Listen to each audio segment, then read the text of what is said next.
Good afternoon, participants. Thank you so much for being on time. If you have initial comments or questions, feel free to put them in the Q&A box or the chat box. Thank you.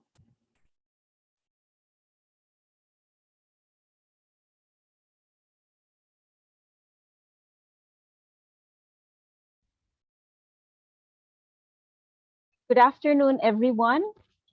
Thank you very much for attending the second ADB knowledge sharing event on opportunities for improving air quality through urban planning and transport solutions.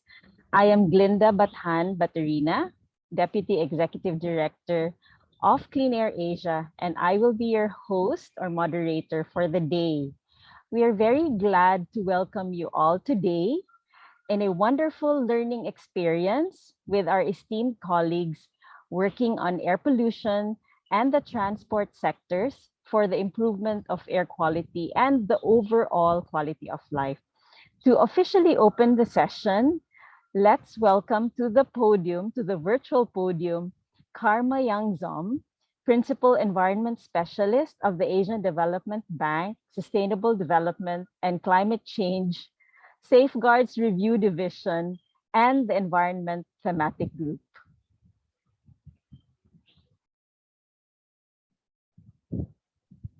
Thank you. Over to you. Thank you. I was just trying to figure out, and then I see I got permission to share my screen. Do you see my screen? Yes, we can see your screen. Okay, so I just wanted to show very few slides to set the background for this knowledge sharing event. And yes, a very warm welcome to everybody to this actually second training event under the banner of the Asia Clean Blue Sky program. So I just wanted to throw out first a few facts and figures out there to remind us of the urgency of the challenge of air pollution, particularly in Asia. And as you can see, there are a lot of figures and numbers and data out there. And I've just selected a few for presenting today. And there was this article on The Guardian saying that 99 of 100 most polluted cities of the world are in Asia, and most of them in India and China. And 92% of population in Asia and Pacific live in environments where the WHO's air quality guidelines are exceeded. And then there are some very specific country level data on the percentage of deaths. So 21% of deaths in Bangladesh is caused by air pollution. And there was another study which found that 64,400 premature deaths in the Philippines was attributable to air pollution in 2017. And then there is also the impact on GDP as a whole. And there is this World Bank study which found that 9.3% of GDP is the cost that is caused on health impacts in East Asia and the Pacific. And it's 10.3%, it's 1% higher in South Asia. So these are just some figures to remind us that air pollution is a major challenge and we need to work to address it, particularly in Asia. I think some of our colleagues here may know that we actually Clean Air Asia, Ricardo and myself, we are working together in this TA on strengthening knowledge and actions for improving air quality, TA 9608. And under this TA, we are working on 7 cities, and you see the names here around in the boxes. And the findings from the studies that we have carried out so far on the key pollutants and the pollution sources is the PM, which is a key pollutant in these cities. And the sources, you'll see the first number, the first item is transport. And as Glenda mentioned, we will be focusing a lot on emissions, air pollution from the transport sector. So this is what we have also found in our studies in the 7 cities, that pollution is, transport-related pollution is always, one of the major source of pollutants in the cities. So the Asia Clean Blue Sky program, and I think we've already shared information on this in previous events, but again today I would like to just remind our audience today. So what we are doing under this program is trying to address the challenges that you see on the left-hand side of the screen, where we have a lot of challenges in addressing air pollution. The data is very inconsistent, and it is lacking in many of our cities and countries in Asia. The capacity to collect the data and sort of address air pollution in a systematic manner is really weak. And because air pollution is like generated by so many different sectors and sources and different geographic scales. It comes from the cities, from urban areas and also rural areas, and then it's from the transport sector, energy sector, the domestic housing sector. So there are so many different sources, and it requires a lot of coordination between different institutions. So this is also very weak. And transport, so the status of public transport is also very weak in many cities and countries in Asia, where there is still a heavy dependence on using personal private vehicles. Funding is also very limited. There is more funding opportunities for climate change, but for when we market air pollution, it's quite challenging to get funds for this. And then also the access to clean technology, which is critical for reducing air pollution. So there is challenges for government agencies and officials to be aware about what is the kind of technology that is available, and then how do you introduce it and bring it in your country. So there is a limited access and knowledge. So to address all these challenges, and that's what we have proposed, the Asia Clean Blue Sky program is basically to address these challenges and look at scaling up ADB investment projects which contribute to air pollution reduction, and trying to do a better job in terms of increasing the number of projects that contribute to air pollution reduction, and also tracking of air quality positive projects. And all of this we would like to do in a way which is demand driven, where we are really responding to the demand and the needs of colleagues from the RDs, meaning the regional departments within ADB and our developing member countries.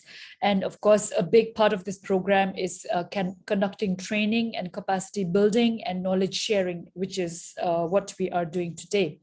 And leveraging partnerships. ADB is a multilateral development bank. We do have some knowledge, but our main work is financing. So we would really like to tap on the knowledge and the technical expertise of our partners. And today here we have Ricardo and Clean Air Asia, where we are working together and really to try to tap into their knowledge and expertise and work towards improving the air quality in Asia and the Pacific.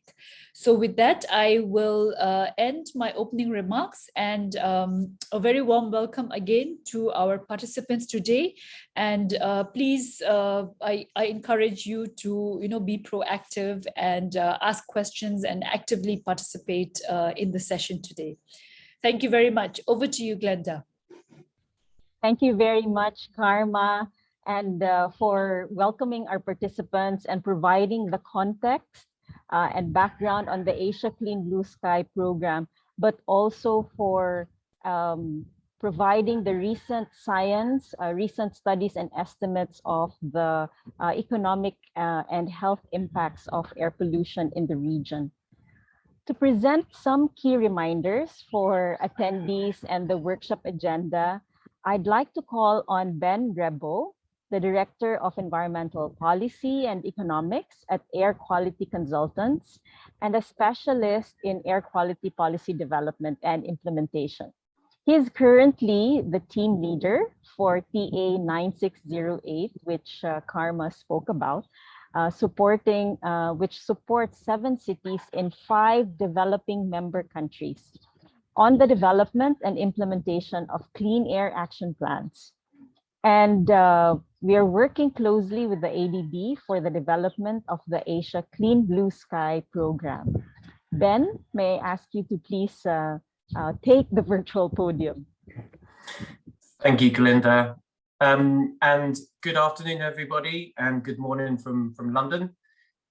So my name is Ben Grebo, and really I just wanted to extend the welcome that Karma and Glinda have both given you in terms of joining us for today's event. I think your participation and involvement is critical for events such as these, and so just to echo Karma's words, that we would really appreciate your inputs, feedback, questions and comments as we go.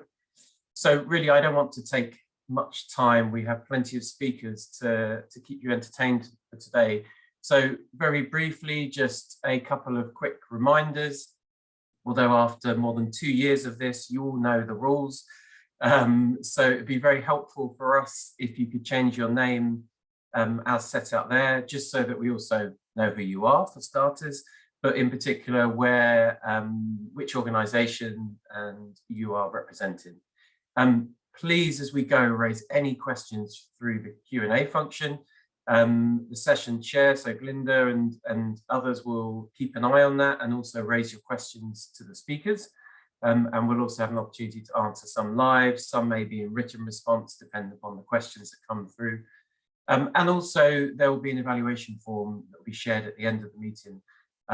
I appreciate everyone's board of evaluation forms, but these are actually really important for us just to make sure that we tailor future events better to meet what's important for you guys. And so as we go through the session today, there'll be plenty of time for Q&A and opportunities to discuss. So most of you, if not all, hopefully have seen the agenda. We only have one slight change. So Dr. Nagbor, unfortunately, from WRI India, cannot join for family reasons. So unfortunately, we won't be hearing from him, but hopefully we'll be able to pick up on that at a later point, maybe in one of the future events, because some of the information there I think would be particularly useful. So we intend to start just with a couple of presentations, first of all, really setting the scene. So first of all, Evelyn Tamayo from Clean Air Asia will be giving us a bit of an overview presentation about the challenge of air pollution in urban environments. We'll then move to Charles Meluish, CEO at Transport Policy and Economics, who will be then giving us a bit of an overview of the technical approaches for reducing transport emissions. So what sort of examples there are for reducing air pollution in cities, how can they be integrated within urban development projects, what are some of the challenges. And then we'd like to switch, as with the first event, for those of you that joined, we'd like to focus on a few specific case studies. And so the first we have is for Bangkok. And we're delighted to welcome Supat Wangwongwatana, the former Director General of the Thailand Pollution Control Department and currently a lecturer at Thammasat University, really to talk us through what Bangkok has been doing in terms of improving air quality and the impacts that that has had. And then we'll switch to somewhere closer to home for me anyway, to Berlin, where we'll hear from Martin Lutz, Head of Air Quality Management in Berlin, around the low emission zone that has been implemented there. And then finally, we'll hear from my colleague Tom Adams, Principal Consultant at Ricardo Energy and Environment, really about how do we actually track the performance of such urban transport projects in terms of air quality benefits. So really to pick up some of the different approaches we have for tracking those benefits and how we can actually understand what impacts they have had. So as I said, there'll be plenty of time with each session for Q&A discussion. Please raise your questions as we go. And otherwise, I welcome you again and look forward to listening to today's sessions. Glinda, back to you. Thanks, Ben, for the session overview and the reminders. We look forward to seeing the questions of the participants in the Q&A panel, which we will address after each speaker's presentation. To set the scene for our learning event, Everlyn Tamayo will give a presentation on key emission sources and pollutants in Asian cities, source apportionments, and barriers to achieving significant air quality improvements, especially in urban environments. Everlyn is Clean Air Asia's air quality specialist and has 7 years of combined experience in air pollution monitoring, emissions inventory, health impact assessment, and the use of data analysis and capacity building to inform policy development towards improving air quality. Everlyn plays a key role in the development, implementation, and review of air quality activities and projects of Clean Air Asia by providing technical guidance on current and emerging air quality issues in the region. Ever, the floor is yours. Thank you very much, Ms. Linda, for that. And of course, welcome everyone, and thank you and good afternoon to all our co-speakers for this learning event. And I think as what Karmas mentioned a while ago, what we are doing here is very important because there's still so much work that must be done to improve air quality in order to avoid making the situation much worse, to avoid impacts that we have all been experiencing. So as mentioned, I would give an overview of what's the status or what's happening right now and what are the challenges that we are facing, especially in the context of urban planning and transport solutions. So the challenge of air pollution in urban environments, the motivation is always that we go back to how it impacts our health. And for any field, for any individual in even those that are not working in the field of air pollution, everyone can relate or is concerned, of course, with how the quality of air is affecting their health.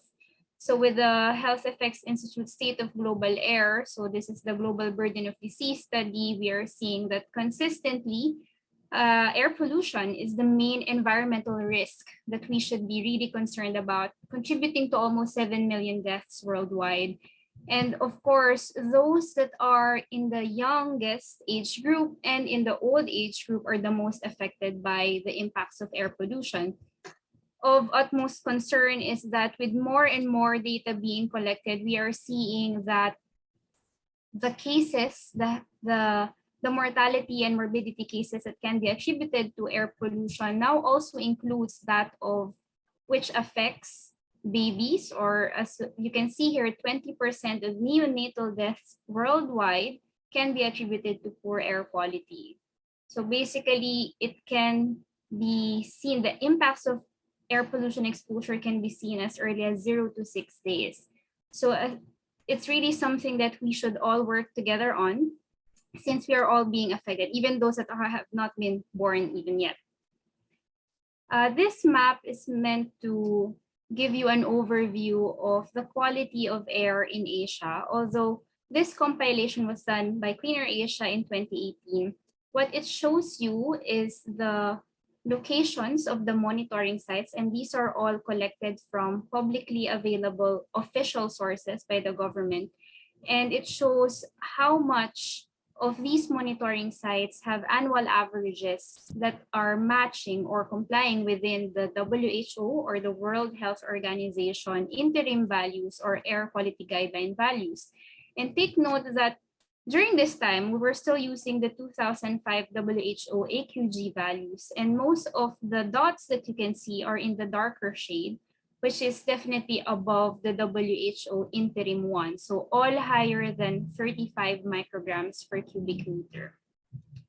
If we look at what is the scenario for the specific cities, what we can see in this summary slide from the same report by Cleaner Asia is that most of the cities in Asia are not compliant or not within the WHO air quality guideline values. So for context, for our colleagues and partners not working in the field of air quality, the WHO guidelines is meant to provide an indication that anything or any value beyond this given level would pose serious or would pose long-term and possibly also short-term health risks to the population.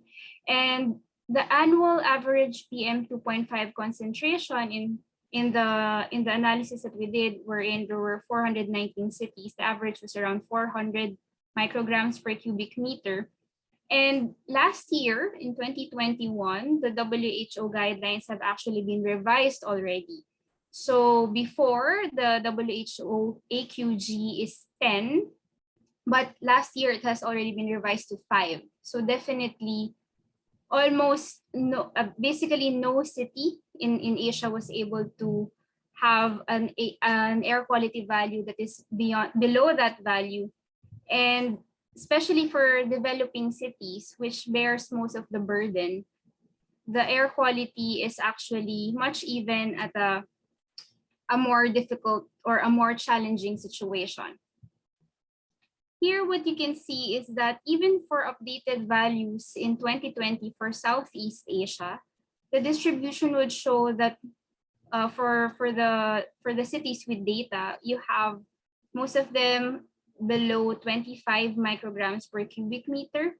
And basically here, what can also be seen is that no city can comply with the WHO AQG and even the interim 4. So there's so much work that can be done.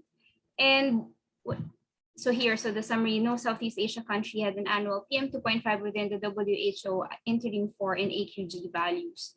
And here we can also ask, so where does the PM 2.5 come from?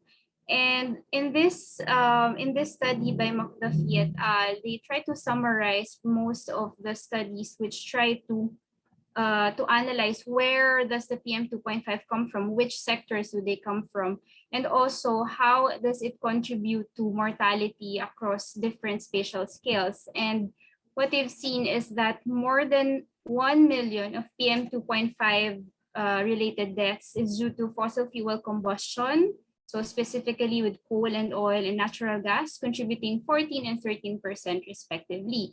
And basically, if there would be a change in the combustion patterns, in the consumption of these resources, then basically we can also alleviate the number of cases, specifically PM 2.5 related mortality. It's also important to look here, and as mentioned a while ago by Karma, that there's a lot of different sectors that we also have to address. So while it has been mentioned that a big chunk comes from the fossil fuel combustion sector, we would see that a big role is being also played by those contributions, more of natural occurrences. That's why it's also very important to understand the local geographic features of the site where monitoring is being done. We see that waste, fire, solvent use, and international shipping also plays a role.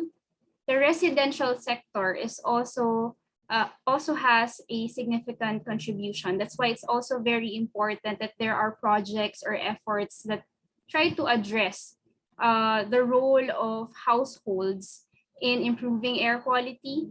Of course, industries and the energy sector play an important role, and including, of course, transportation and agriculture.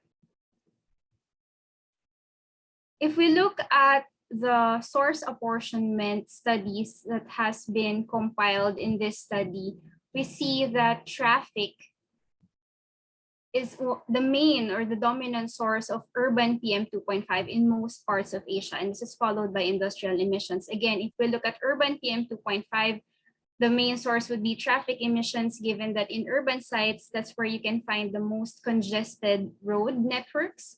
And it's important to note here that it's also being closely followed by industrial emissions, and there's also household fuel burning and even particles from long-range transport. Again, it's very important that when reporting air quality data, we also look at the local context, see what's happening if there is a big role also being played by industries or if it's being affected by long-range transport of pollutants. But basically, every time we talk about urban environments, traffic emissions is really a big problem, especially if we're talking about climate pollutants and air pollutants. In this another study, wherein an update of the previous study by Caragulian was made, it can also be seen that the transport sector also plays a role. So the traffic share of the charts can be seen in most distributions across the globe. And if we want to take a look at it more closely, here we can see that this is the breakdown for each region. And then there is the different types of categories. So for context, here you can see that for most of the regions, a big chunk is on secondary inorganic aerosols. Now, for most source apportionment studies, usually the secondary aerosols are not included, but they actually play a very important role. And what are secondary inorganic aerosols? Basically, when there are emission sources, they can directly contribute to the level of pollution in the air. So you have your direct pollutants. But as the pollutants are already in the atmosphere, there's a lot of chemical reactions that can also take place, and they can form additional pollutants later on. And these can be and these are called our secondary pollutants. And in this case, we can see that it also plays a big role. It also it forms a big component of the overall PM 2.5 apportionment. So in this case, you can see that the biggest share of PM 2.5, so if you focus here in South Asia, we will see that after the secondary inorganic aerosols, the biggest share is traffic. So the yellow part is the traffic component. And then in China, after, again, secondary inorganic aerosols, the emissions are mostly coming from traffic sources, although industry is not far behind. If we want to look at the plot we're in, just to see if we remove the secondary inorganic aerosols, this shows that, again, a big component. This further emphasizes that after which you have the traffic emissions. But take note as well that secondary inorganic aerosols can also form from all of these emissions, and in urban environments, traffic emissions play also a role in that. And when we look at the relationship between the urban environment and air pollution, we must also understand that when we talk about air quality or the level of air pollutants in the atmosphere, it's greatly defined by the number of sources, how much of these sources are distributed, what is the scale or the magnitude of these sources, the meteorology, so the wind direction, the wind speed, the rainfall, the temperature, the pressure, all of these plays a role in interpreting the quality of air in any location. And it's very important that they are monitored as well. And also another important factor is atmospheric chemistry. There are many reactions that take place in the atmosphere, forming more pollutants. So you have direct pollutants or your primary ones, and they can even form more pollutants once they are in the atmosphere. It's very important that when we report air quality data, we also give context on why such values are observed in that particular monitoring location. So it's very important that we know where it comes from, or at least have an idea what are the emission sources in the area, what are the meteorological or the weather conditions in that area, and of course, have an idea as well of what is happening in the air in terms of chemical reactions. Having said that, it's important to understand that in urban environments, of course, we're very familiar that this is where we can see the highest rates of activities, of human activities. Therefore, this is also where we can expect to see highest emissions. So you have from offices, from heating or from cooling, you have congested traffic road networks, you have a lot of built structures, and all of these can also aggravate pollution exposure of the public because the structures themselves can limit dispersion of the pollutants. So supposedly, if you have a source of pollution and you have an open area, in most cases, it is more likely that they can be dispersed and therefore the concentration is relatively reduced. But if you have physical or built environments that can limit dispersion or can trap pollutants, it can also affect how the pollutants are retained in that environment. So for example, in this graphic representation, the physical structures left and right can actually lead to what you call a street or urban canyon, wherein most of the pollutants are just relatively trapped in that area.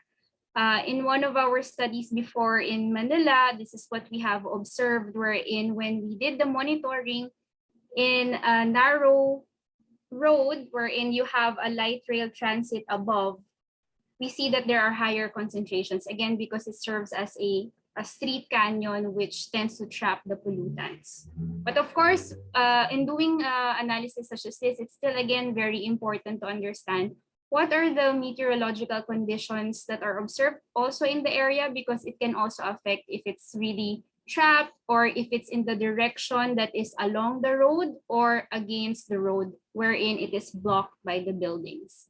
But basically what we're seeing here is that in urban environments, in built environments wherein you have your emission source in the middle and then you have built structures left and right, it can lead to trapping of the pollutants. This also emphasizes, therefore, the importance of zoning or urban planning in reducing exposure of the public.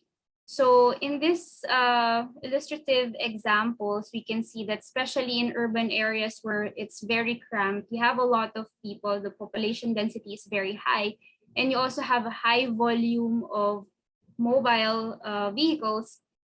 There are options or there are possibilities of designing the street or designing the city in such a way that you have green barriers that can reduce at least the flow of pollutants to the people. But again, we also have to plan this in such a way that we also understand the physical environment and the meteorological conditions happening in the area, because there was also before a study with one of our colleagues were in a specific environment wherein the canopy of trees are too thick and the cars are passing underneath the canopy. It also tends to trap the pollutants underneath.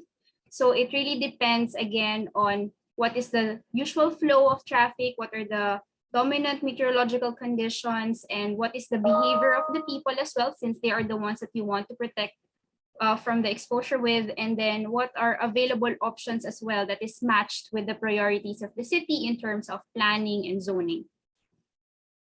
Here, we can also see that another factor, and we are familiar that especially if we live in the cities, it's really relatively, the temperatures are higher and we have what we call the urban heat island effect, wherein you have elevated temperatures in urban centers, and these can also increase the rate of chemical reactions that form more pollutants. If you remember the one we mentioned a while ago, the secondary pollutants, if you have higher temperatures, there are some air pollutants that have that can form much faster because of this condition. And this kind of feedback is actually not good, because in this case you have higher temperatures if in this particular urban area, and then if there is higher temperature in that particular location, the facilities would tend to use more fossil fuels, for example, for air conditioning or if you are driving.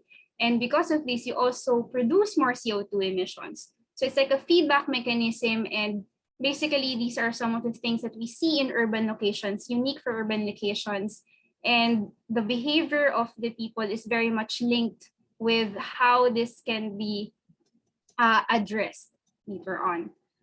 This is a summary diagram of how built environments in urban centers can influence the quality of air. As mentioned a while ago, there is a possibility of having a street canyon where you have less dispersion, so the pollutants tend to be trapped. And I think for most commuters, you can also experience this if you are in a very narrow road where there's not much dispersion of the pollutants and the sources are also in that canyon. You can actually observe visually, and you can also feel it in your respiratory system if there's this kind of trapping of pollutants.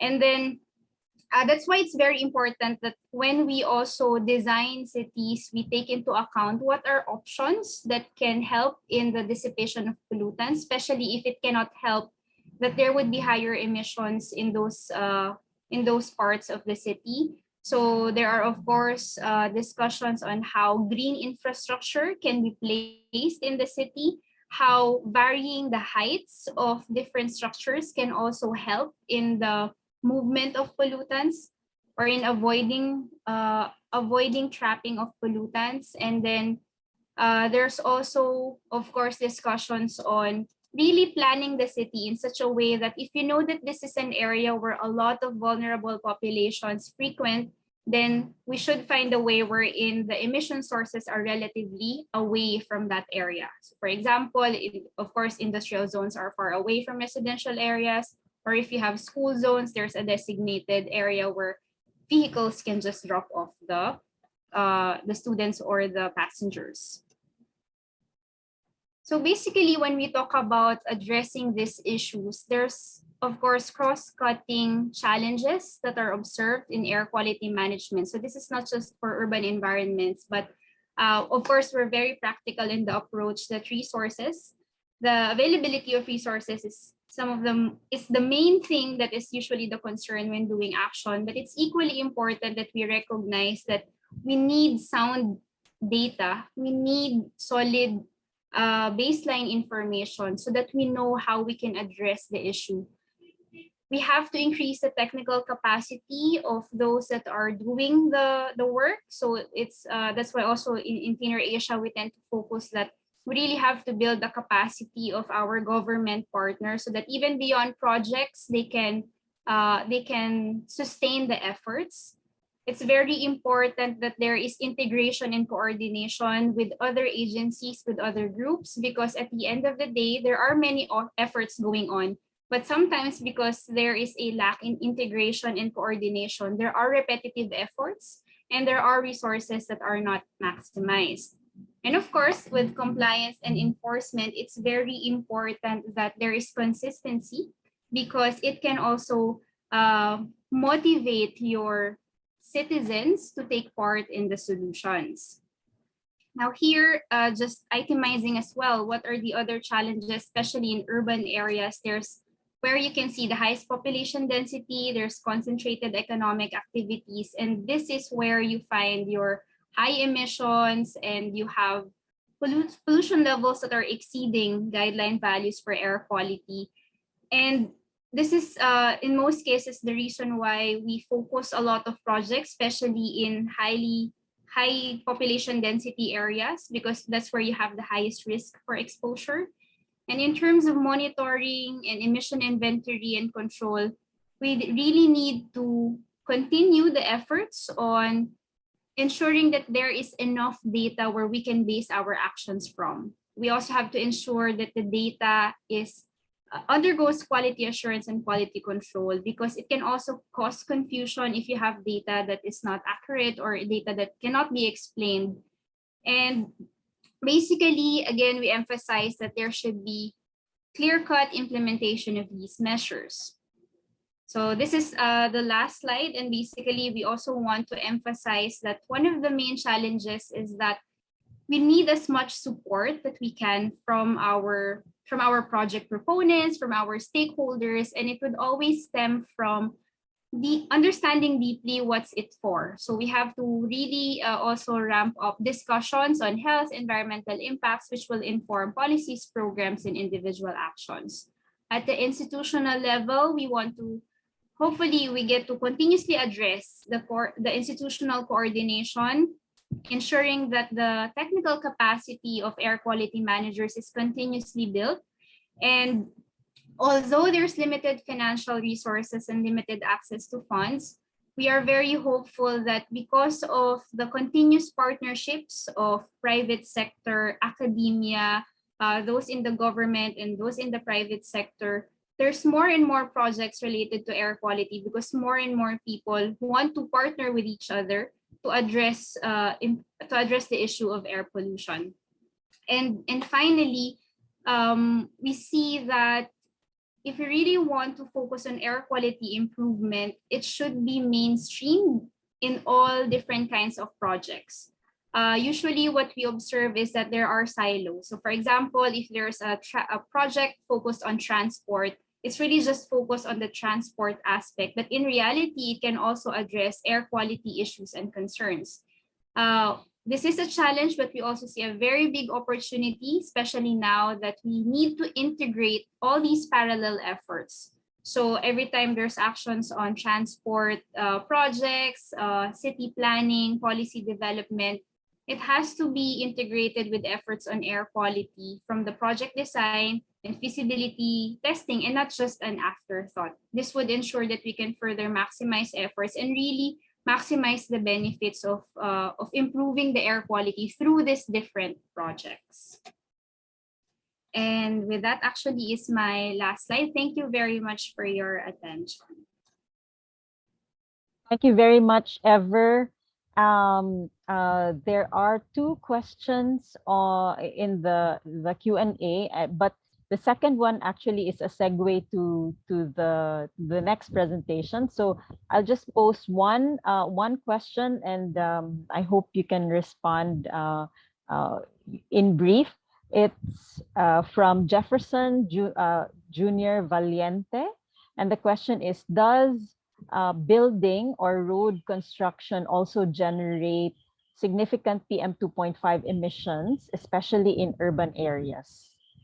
Yes, so thank you very much, Ms. Gins, for this question. I think Jefferson asked the question. The quick answer is yes. It indeed has an impact. In fact, actually, for example, in our emissions inventory in the city of Manila, there were a lot of road constructions, renovations, and these can indeed contribute to the amount of PM10 and PM 2.5 in the atmosphere. However, actually, there are also very clear-cut measures on how to prevent this. There are measures for dust control that are already proven and are being implemented. But it depends on the existing policy. There are some Asian countries that are very strict on this. For example, China, they really have very clear guidelines on how to ensure dust control during the construction phase. And at the same time, in doing studies like this, it's also very important to, again, understand the context. So there are some papers, for example, during the time of the construction of the road, there was observed elevated pollution levels for PM, for particulate matter, especially because some parts of the road are closed and there is traffic congestion. After the construction of the road, the expectation is that everything would now be well, because there's no more congestion, there's no more construction. However, what they observed was that there was still an increase in emissions such as nitrogen oxide. So these comes from vehicles, because after the road construction, you now have more lanes and more cars can pass through. So it's really important to, so the quick answer is yes, construction activities can affect the quality of air, but it's also very important to understand the context of what's happening during the before, during, and after the construction period. Thank you very much, Ever. And for Sao Min, who has a question regarding PM 2.5 and the potential mitigation strategies, I won't pose that question to you, Ever, because I think that this specific question will be answered by our next presenters. So thank you, Ever, for giving an overview of the status of air pollution levels and the sources of pollution in Asia and the challenges we face in improving air quality. Now, the next part of our session is to focus on what we can do to achieve our air quality goals. I now call on Dr. Supat Wangwangwatana, who will share impacts on Bangkok's air quality, of improving cleaner fuels, of moving to cleaner fuels and vehicle emission standards, as well as implementing mass transit improvements. I'd like to call on Dr. Supat, who served as the Director General of the Pollution Control Department of the Royal Thai government for 5 years and was in charge of managing air quality, water quality, solid waste, hazardous waste, and chemicals, including environmental law enforcement. He is one of the most renowned air quality management experts in Asia and has received numerous awards for his contribution to air quality improvement. He is currently affiliated with the Faculty of Public Health, Thammasat University, as a senior specialist on air pollution. Dr. Supat, you may now take the podium. Thank you very much, Kinda, for the introduction. Good afternoon, everyone who participated in the knowledge sharing of ADB. So let me share my screen on my presentation. Let's see.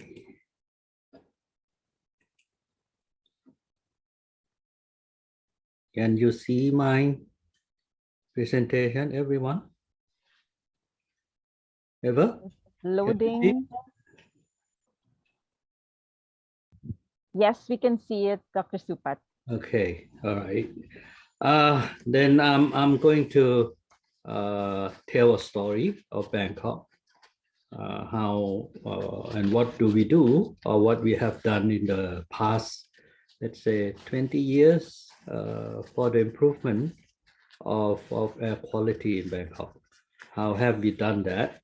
Although the current status of Bangkok still having some air pollution problem remaining, but we can do that.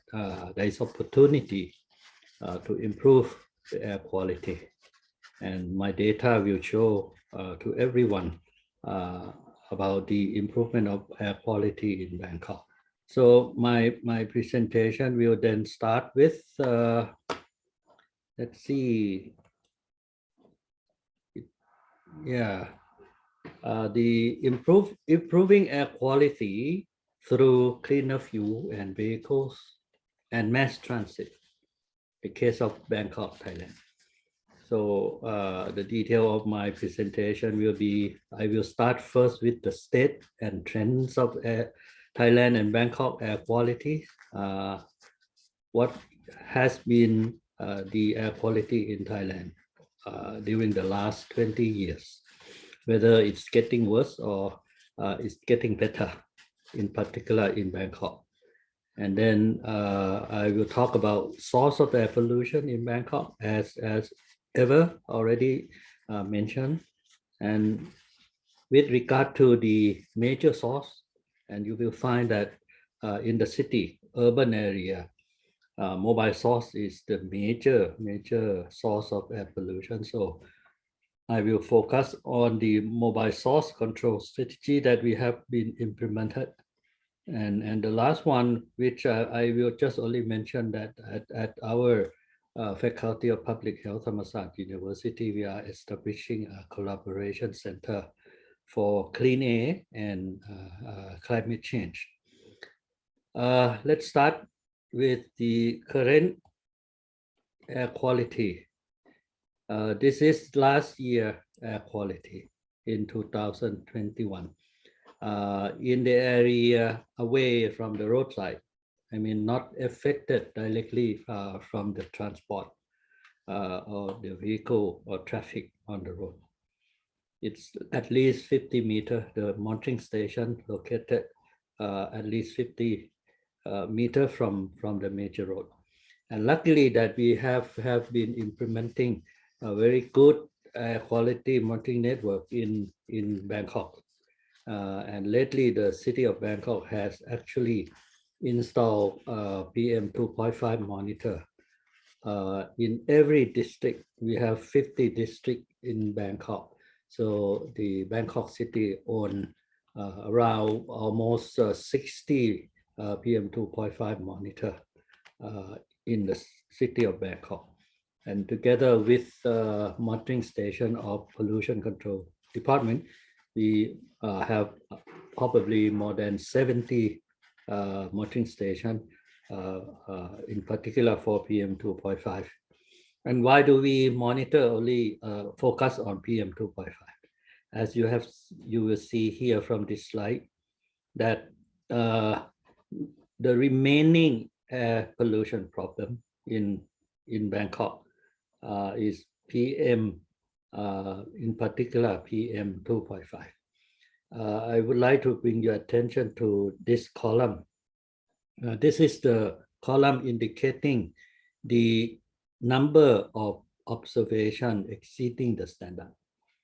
Our national ambient air quality standard, although our ambient air quality standard for PM10 and PM 2.5, in particular PM 2.5, is equivalent to interim target 2 of WHO guideline, but we are moving forward to interim target 3 very soon of the WHO.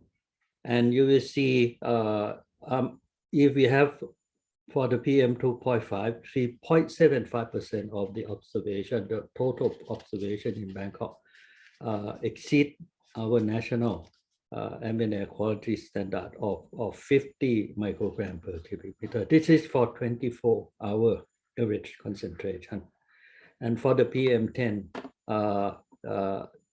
only 0.43% exceeding the standard. And the other air pollutant which Bangkok has problem is ozone. And in the area away from the roadside, we have higher ozone than in the area close to the roadside, because ozone is the secondary air pollutant which form chemically in the atmosphere from the reaction between hydrocarbon and nitrogen oxide, and that we need some time for the reaction to complete. That is why we always see higher ozone downwind from the major road. And you see around for the 8-hour average concentration, about almost 2% of the observation in the whole year exceed the standard, the standard of 70 ppb, and less than 1% of the hourly average concentration of ozone exceeds our national ambient air quality standard. But once we get close to the roadside, these are the monitoring stations located actually on the curbside, near curbside of the major road. You see the percentage of exceeding the standard, the observation exceeding the standard go up from before about 4% to more than 8% now when we get closer to the road in particular for the PM 2.5 and PM10 as well. It's go up from 0.43 to more than 2% of the observation exceeding the standard. But when we look at ozone near the roadside, the percentage of observation exceeding the standard is less than the ambient side away from the major road. And that's because of the chemical reaction as mentioned earlier. How about the trends of air quality in Bangkok? This slide actually shows the changing of air pollutant in Bangkok. But I would like to bring your attention to this shaded area here, going and increase. This is the number of vehicle registered in Bangkok. And you see, in spite of the increasing number of vehicle, and this is the type of vehicle registered in Bangkok, from around 2 million, around 2 million in 1992, go up to 11 million last year in 2021. And in spite of this increasing number, almost 10 million vehicle, we've seen dropping of carbon monoxide, in particular along the roadside. And the pink line here indicate the roadside CO concentration, and in the ambient level as well, radio less than 1 ppm at the moment for an hourly average concentration. And the same for nitrogen dioxide as well. We start to see the declining level of nitrogen dioxide in the last 4 or 5 years. But as mentioned earlier, ozone is one of the major problems in Bangkok. We still see an increasing level of ozone, and this ozone concentration will have to be addressed in the near future. Although the number of accidents are not so high compared to PM 2.5, but it's on an increasing trend, and which has to be addressed. Sulfur dioxide in the cities has gone down, although the number of vehicles going up. And this is the result of the removal of sulfur in the fuel, both in the diesel fuel and the gasoline. We have actually removed sulfur from the fuel, and sulfur dioxide in Bangkok has gone down accordingly. For PM10, as you see, we also has a reducing trend. PM 2.5 also reducing trend of PM 2.5 in the past actually 10 years. I will show you more detail of the PM 2.5 data in Bangkok. Total suspended particulate, which mostly coming from construction, road dust, road construction, building construction also has gone down because we have implemented control measure at the construction site, both building and road construction.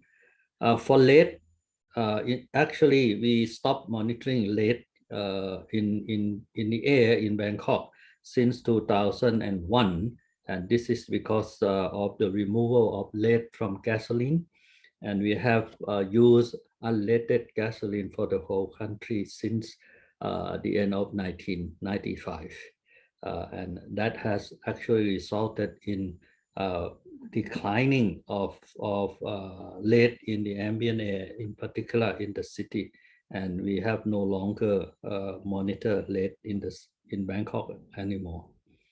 The next slide will show you in more detail of the annual average of PM 2.5 concentration in Bangkok between 2011 to 2021 last year, the period of around 10 years, and you see the declining trend of the annual average from the maximum of 35 microgram per cubic meter in 2013, and it came down to 23 microgram per cubic meter, more than 10 microgram per cubic meter on an annual average. And that actually meet our annual average standard of Thailand of 25 microgram per cubic meter during the last 2 years.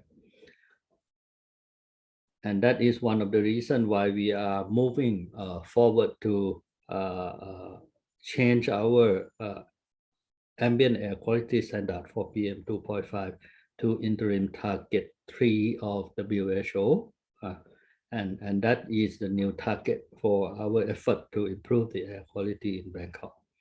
But Bangkok still face hourly average concentration, 24-hour or daily average PM 2.5 concentration. You see a high level of PM 2.5 at the beginning of the year, and then the level will go down during the middle of the year and go up again at the end of the year. And this is a kind of seasonal problem because of the weather pattern change.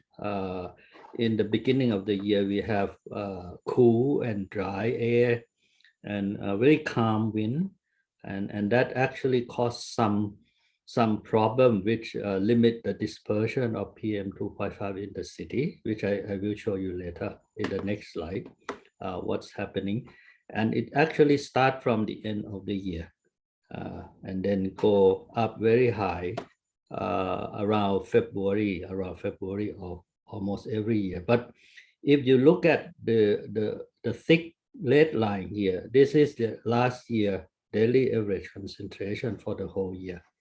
You see the level in fact has gone down when we compare to the earlier year of 2011, 2012, which has very high peak of PM 2.5. And last year, we have actually see lower daily average PM 2.5 than the last 10 years. And this year, because of the weather again, the weather this year, there are a lot of rain this year. It is a La Nina year, so we don't really have any PM 2.5 problem in Bangkok or even in the north of Thailand. And in the middle of the year, when we are in the summertime and the rainy season, PM 2.5 in Bangkok always gone down, always. And when you look at the year 2021, it's much lower than the previous year. Yeah. And how and why does it happen? And this is because of the meteorological factor, which has a very much effect on the dispersion of air pollutant, in particular the PM 2.5. And that is the effect of the temperature inversion. The temperature of the atmosphere normally will go down with elevation, but during the winter time we will have on the opposite way. The temperature will go up with height, and that's actually cause invisible layer of air which will actually block the rising of air pollutant from the city up into the higher elevation. And this is acting like an invisible lid. As you will see, the difference between the lower part here, which is very smoky, and the upper part, which is quite clear. And this is what I call the invisible lid caused by the temperature inversion. And you see on this photo as well, that the smoke coming out from some kind of burning, once it go up, it hit at the invisible lid and cannot go through, and the wind start to blow and level it down, and eventually this plume will fumigate down to the ground. And this is what happening during the cool and dry season at the end and beginning of every year. This is because of the meteorological factor. Although we don't really have any increasing source of air pollutant, but because of this situation, we have rising PM2.5 during the end and the beginning of each year. Let's look at the source. As Eva mentioned earlier, that traffic, in particular diesel, is the major source of PM2.5. But we have the second major source of PM2.5 coming from biomass burning. And you might be wondering, oh, what happened to Bangkok? It is an urban city.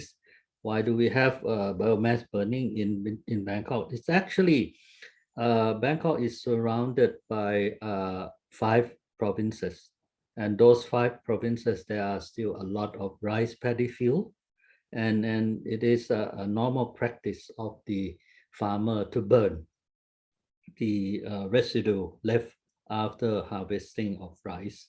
And that particulate emission can actually be blown into Bangkok area. And from the source apportionment of particulate PM2.5, we found that it came from biomass burning. And the third major source is secondary particle. And this is the particle formed in the atmosphere through chemical reaction. Mostly, most of them are sulfate and nitrate particle forming from sulfur dioxide and nitrogen oxide gases. Industry are not the major source in Bangkok because most of the industry have already been moved out from Bangkok. And soil and other, these are like road dust and construction and so on, but they are not the major one compared to diesel, biomass, and the secondary particle. And this is the formation of secondary particle from sulfur dioxide being converted to sulfate particle, and nitrogen dioxide actually also emitted from tailpipe of vehicle being converted chemically in the atmosphere to nitrate particle. So we understand the source, we understand the situation.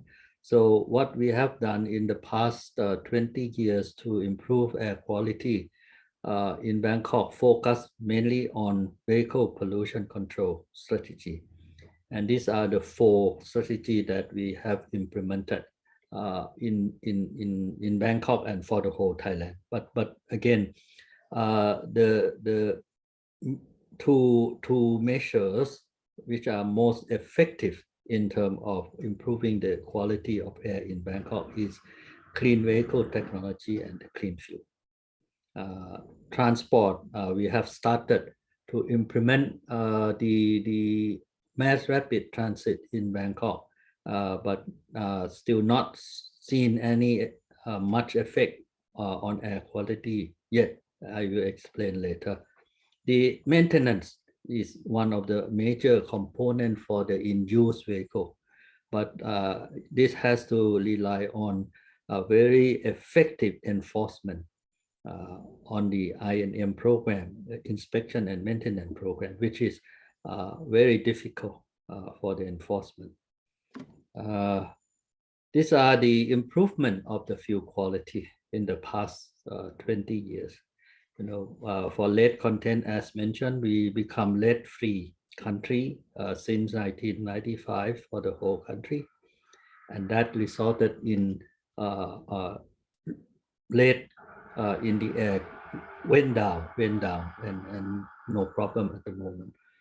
We reduce sulfur in the gasoline from more than 1,000 ppm in 1987 down to 50 ppm at present, in fact, since 2012. And we plan to go down to 10 ppm, less than 10 ppm in 2024. and that's already been endorsed by the cabinet. For benzene, C6H6, we also remove benzene from the gasoline from more than 5% to less than 1% in 2012. And this has resulted in the reduction of benzene in Bangkok as well. And we also control the aromatic in the gasoline, because the burning of high aromatic content gasoline will result in benzene emission. So it's gone down from 50 to 35% for the time being, for the moment. For diesel, we focus mainly on removal of sulfur from the fuel, from the diesel fuel. And we start in 1993 with more than 10,000 ppm of sulfur in the diesel fuel. And we have removed sulfur from the diesel fuel in 2012 to less than 50 ppm, and this gradually reduction of sulfur in diesel fuel. And we already plan to reduce it to less than 10 ppm in 2024. And the temperature of the distillation temperature of diesel as well. This will result in lighter diesel when we decrease the 90% distilled temperature from more than 370 to 357 degrees Celsius, and this has resulted in lighter diesel, which will then burn more efficiently in the diesel engine. In terms of vehicle emission standard, you see this is the implementation of new vehicle emission standard. We have started actually Euro 1 in 1999, and it took 20 years almost up to now to Euro 4.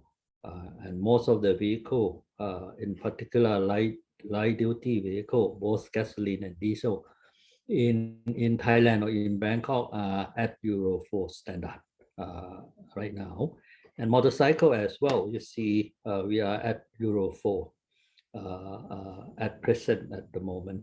And we are planning to move to Euro 5 for the light duty diesel and gasoline vehicle in 2024, and we are still discussing on Euro 6 emission standard for both light duty and gasoline and diesel vehicle. For heavy duty vehicle, this is much slower than the light duty vehicle. We are still at Euro 3 for the time being, and we are discussing to go to Euro 5. That means we are skipping leapfrog Euro 4 and go to Euro 5 in 2024, and discussing on Euro 6 in the future. So by these two measures, it has resulted in the improvement of air quality in Bangkok as shown earlier. Traffic congestion is one of the problems. Although we have good vehicle, we have good fuel, but if we still have this kind of traffic congestion, this is one on the tollway to the north of Bangkok, and it's look like this is the outbound. People are going back home on a rainy day. It looked like a elevated parking area for the vehicle, and on the lower part as well, we have very congested traffic, and this has resulted in a lot of emission as well, because when you have a lot of vehicle running at a slower speed, it will result in high emission. So the government has started the mass rapid transit in 2004, and this is the distance for the elevated trains, or what we call BTS, and the MRT or mass rapid transit, which are mostly underground train system. The two systems start both in 2004, and the total distance of these two systems is around 40 kilometers, only 40 kilometers, which is very, very short distance, and it will not help improving the traffic. So the government decided to expand the MRT network or the train system with a target in 2029, around let's say 6-7 years from now. The total distance will be 509 kilometers, covering an area of 680 square kilometers for 5.1 million people. And you will see the network of mass rapid transit in Bangkok, which will be expanding. In fact, it's already been expanded very much. And we can travel from the north, from my university, which is around 40 kilometers north of Bangkok, by this line, late line, going into the center of Bangkok, which is quite convenient. So that will be the end of my presentation, which show how do we improve the quality of air in Bangkok through the improvement of fuel quality, vehicle emission standard, and the mass rapid transit, which probably not so much for the time being, because people still keep driving the car. In order for the mass rapid transit system to be success in reducing emission from transport sector, we need to implement some restriction of using of personal car in the city, and that will then move the people from the car to the mass rapid transit system, and hopefully that will reduce the traffic congestion and also reduce the air pollution in the future. Yeah, thank you very much for your attention. Thank you very much, Dr. Supat. I'd like to encourage our participants to type in their questions in the Q&A box, so I can read them and post them to Dr. Supat. There are very few questions, Dr. Supat, but you might want to give your thoughts on these two. So if you could summarize the importance of PM 2.5 impacts on in the urban area in Bangkok, and what are the mitigation strategies that were prioritized by Bangkok to reduce PM 2.5? This is from Sao Min. In fact, we focused mainly on mobile source in Bangkok by the improvement of the fuel quality. And there is actually one of the slide which I did not show the effectiveness of PM reduction from the tailpipe of diesel vehicle. Let me see whether I can bring that up. Let's see.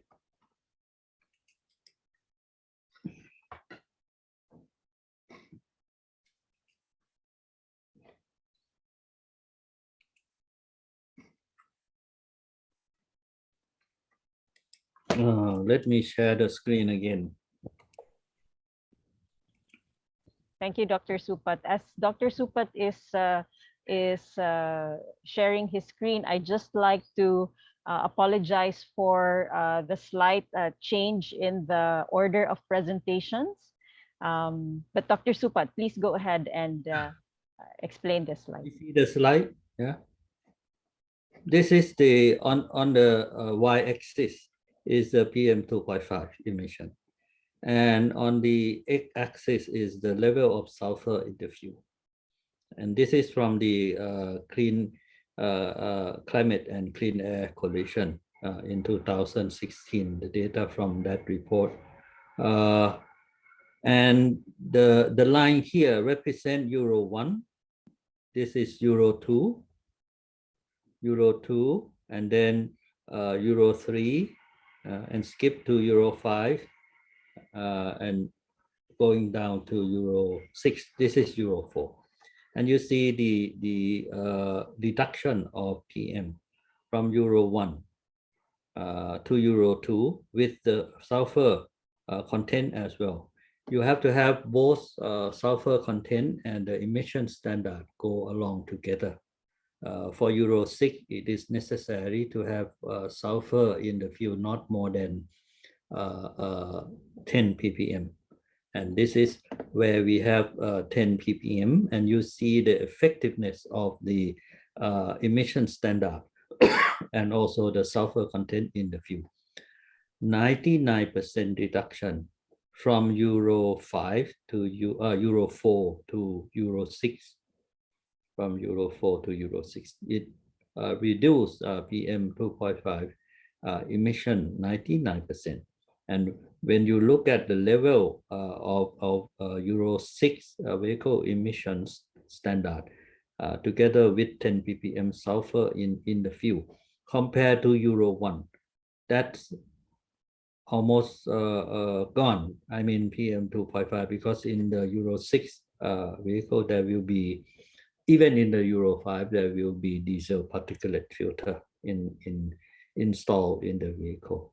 So these are the major strategy that been implemented in Bangkok for the reduction of PM 2.5. And when you look at the pie chart that I showed before, that biomass burning is the second major source. So a lot of effort now by the government is to reduce burning of biomass from the agriculture residue, not only provinces around Bangkok, but also in the whole country as well, by utilizing those biomass for other purpose instead of burning. Yes. Thank you, Dr. Supat. There's one question from Karma. You mentioned that suspended particulate matter from road construction and construction sites have gone down due to implementation of control measures.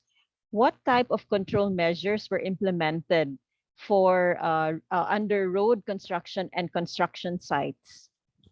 In the past, most of the construction sites are open. Now it is required for the construction to have fence around the construction site, and the entrance, when the truck going in to the and out of the construction site, in particular when the truck coming out from the construction site, they are required to actually clean the wheel before coming onto the street.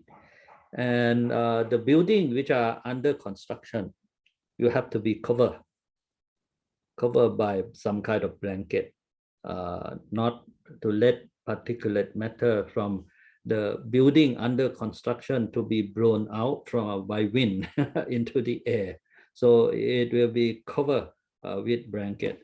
And the truck coming out from the construction or going in, it also has to be covered as well by the blanket, so that there won't be any soil or any dropping down from the trucks and so on.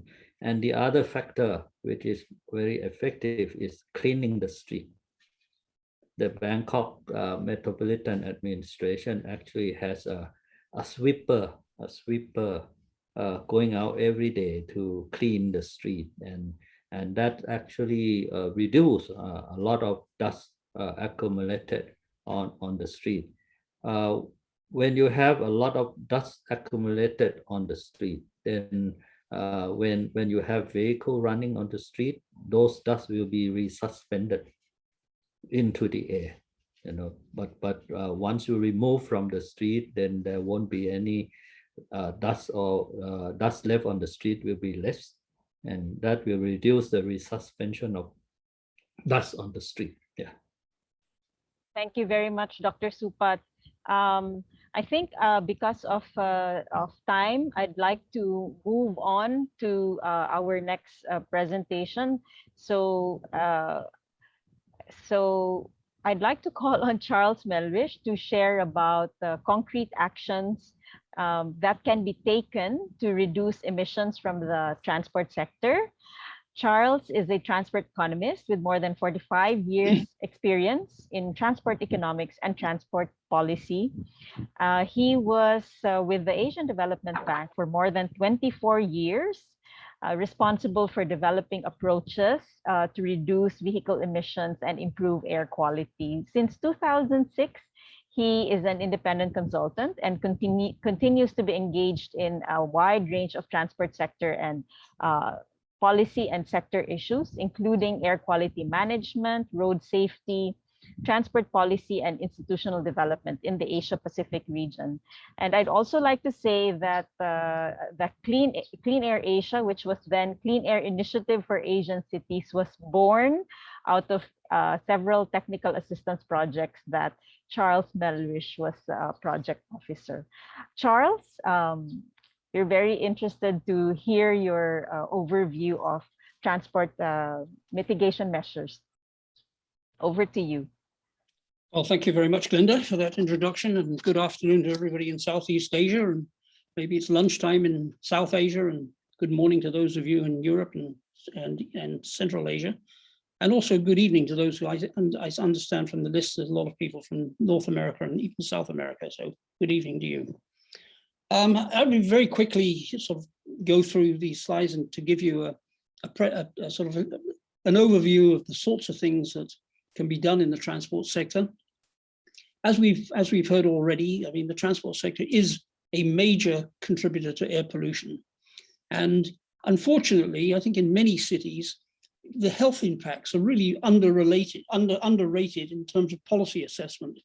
Cities seem to be besotted by the fact that we're all stuck in congestion, we're hardly moving, but hardly anybody sort of worries about the health impacts and how much this is costing the economy, and indeed how much is it affecting our individual health, which is probably should be a much higher priority. The pollution from transport can also be addressed in multiple ways. So there's not one way of just coming up with a solution. The solution will generally require a multiple view of taking different policies and implementing different policies in different ways, so that together they will perform a bigger and have a bigger effect.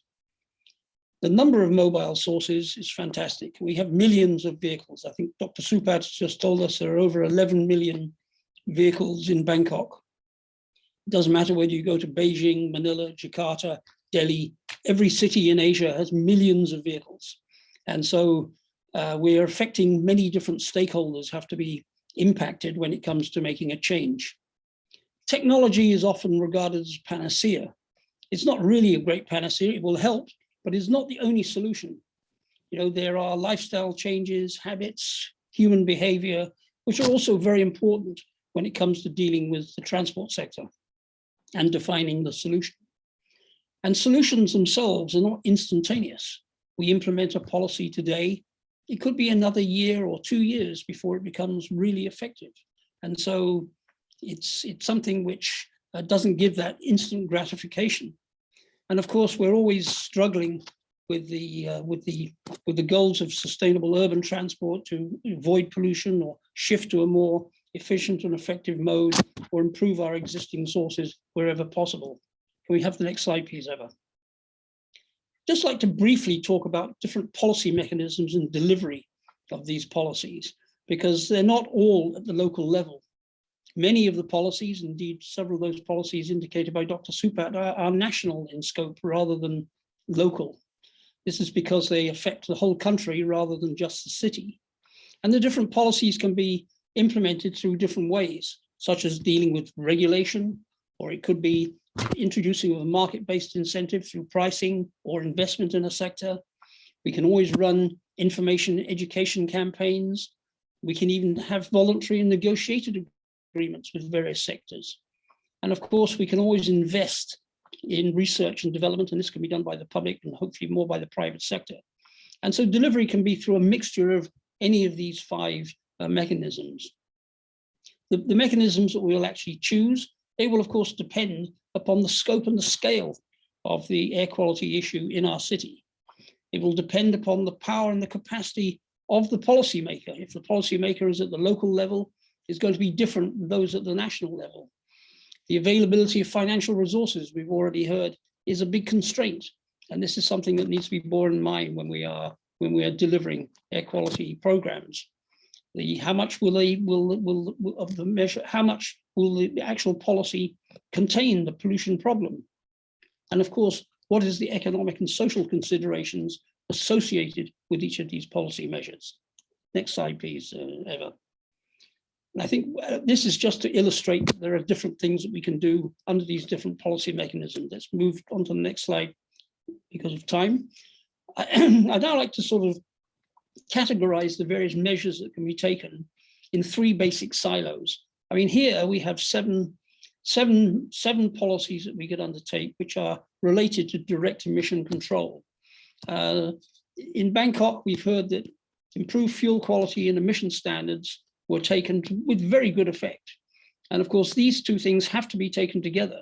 There is no point improving your emission standards or hardening your emission standards if you don't do something with fuel quality, and vice versa. And so it's a major exercise. I know when I was with ADB, we had lots of discussions with oil companies, not just here in the Philippines, but also in the region, about changing their fuel quality. It's not something that they're readily, easily going to do. It's very expensive, the investment required in refineries, and it does require a lot of hard discussion and negotiation, and it requires time. You cannot just improve your fuel quality instantaneously. Investment takes several years. In addition, there may be controls that we can take on emission testing and inspection systems. We talk a lot about vehicle inspection and maintenance systems in cities, and these are usually not very well implemented, and there's a lot more that we can do to improve MVIS programs. We can also tackle vehicle emission through on-street and remote sensing testing. This is quite common in many Asian cities to have on-street systems where you supply a few pieces of equipment and vehicles are pulled over and tested at the side of the street. The problem here, of course, is that there is a lot of congestion already on many of our streets, and so authorities are very reluctant in many cases to cause more congestion by stopping vehicles. Remote emissions can also be implemented. This is quite widespread in many cities in China. This is where the emissions are actually analyzed through an electronic beam, and vehicles which are emitting high emissions, you can take a picture of their number plate and send them a fine notice in that way. But of course, it does require a good emissions base, a good vehicle registry base to ensure that these kind of systems work. We can eliminate two-stroke engines, but this is a problem I consider a problem of more of yesterday rather than tomorrow. Back in 2000 or so, we had many vehicles on the streets that were two-stroke, particularly motorcycles. But the motorcycle industry in the mid-2000s, they took a good change. They decided to go full for four-stroke engines. And so today, I would say that the majority of motorcycles on the street are four-stroke. We have very small numbers of two-stroke motorcycles left over from that age. And there are very few other major polluters using two-stroke engines in an individual city. Of course, two-stroke engines are still in use. They could be outboard engines for a boat. They could be your hedge trimmer or your lawnmower. Use of second-hand vehicles and engines is also a way of reducing emissions. And this was a big problem in many parts of Asia for certainly in the last 20 years, because quite a number of developing member countries of ADB, they used to import a lot of second-hand vehicles, and many of them very quickly, because they're old vehicles, very quickly lost their standards and very quickly began to pollute in a substantive way. In some countries also, there are vehicles which are made locally from secondhand parts. And this is particularly the case here in the Philippines, where jeepneys, where the ubiquitous jeepney that we've all heard of, is made completely from secondhand parts and secondhand engine. So even a new jeepney with a new engine is actually a totally secondhand vehicle, usually with a worn out engine. Last but not least, we can actually pay for vehicles to be replaced.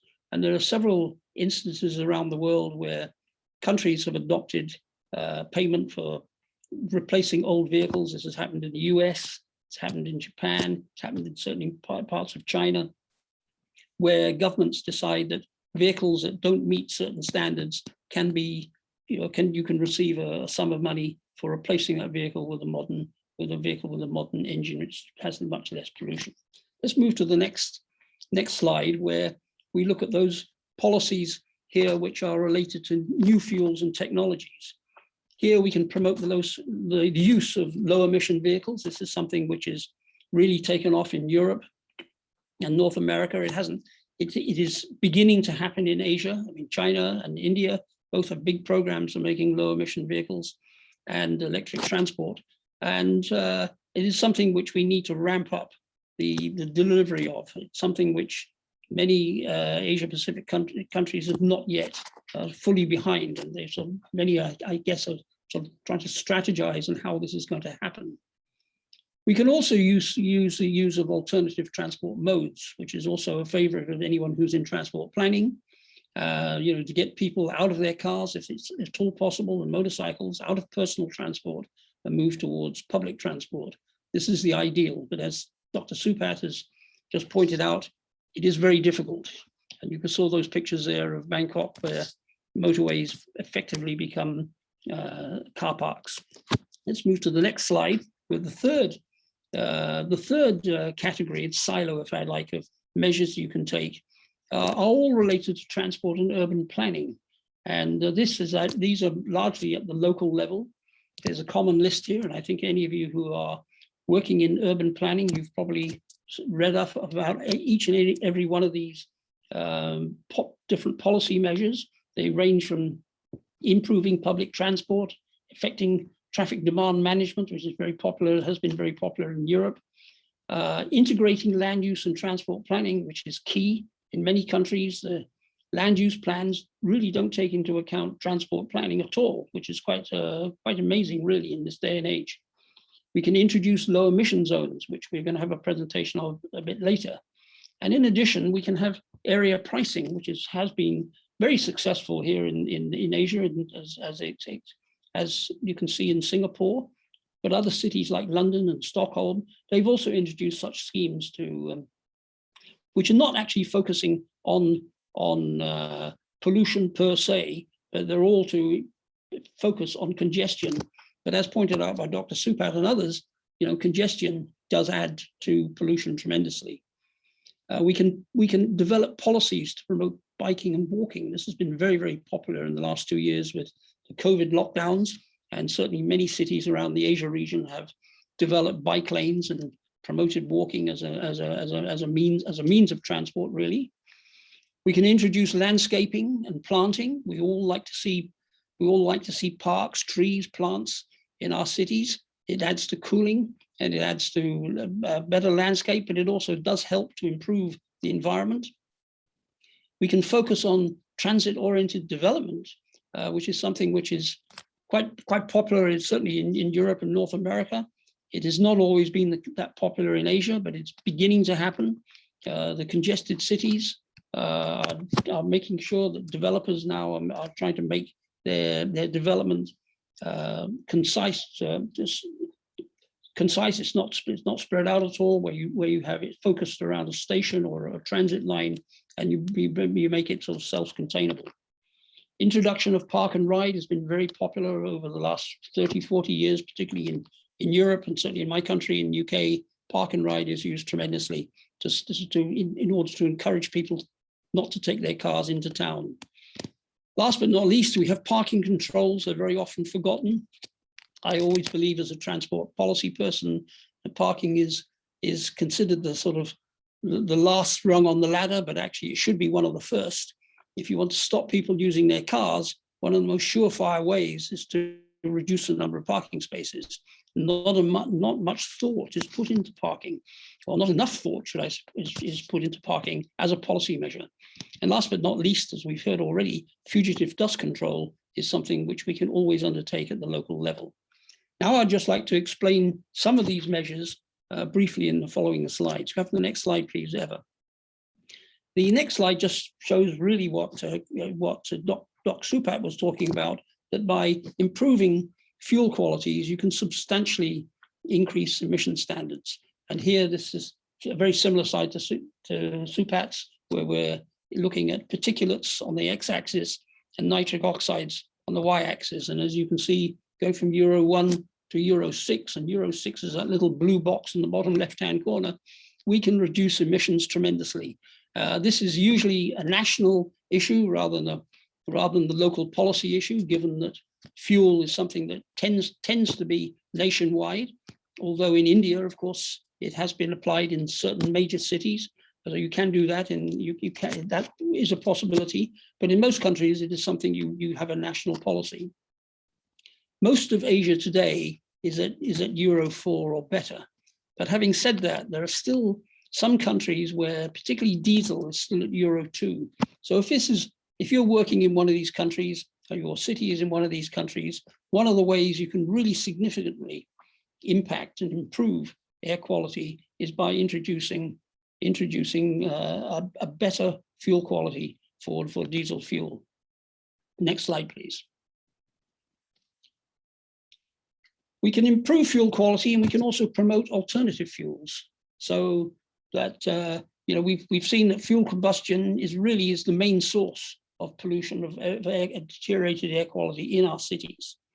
Most of our countries have Euro 4 standards at the moment, but we can do better than that. In other countries we have I've lost the can you still hear me? Yes, we can hear you.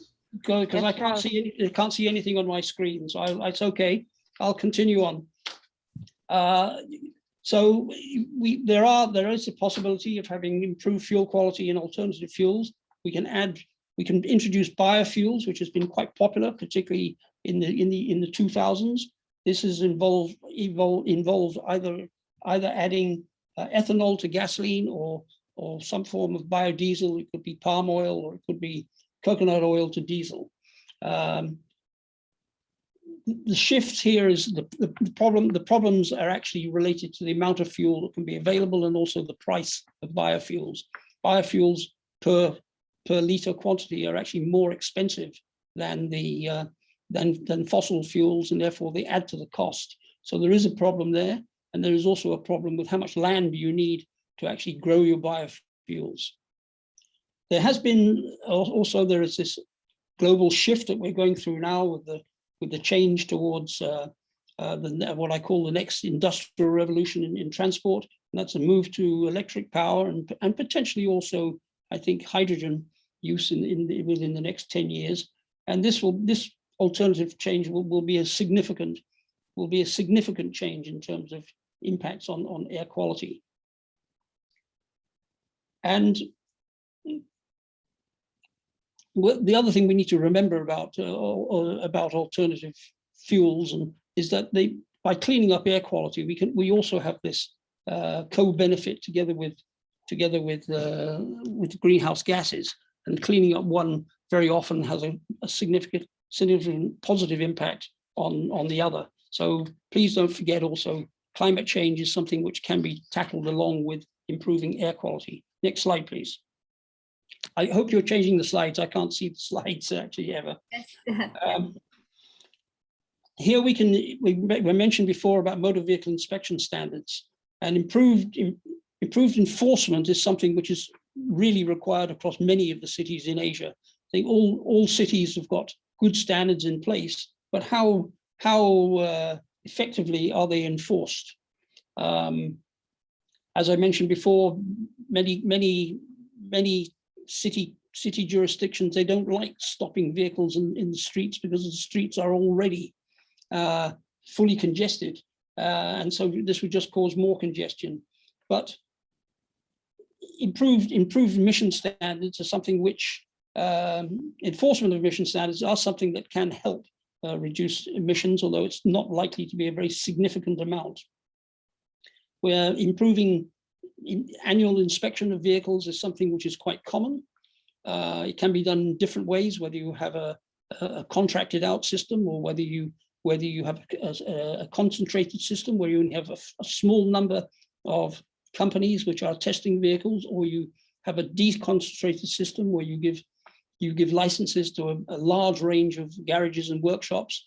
There are two different ways of doing this. Usually the concentrated system is one which produces a better result.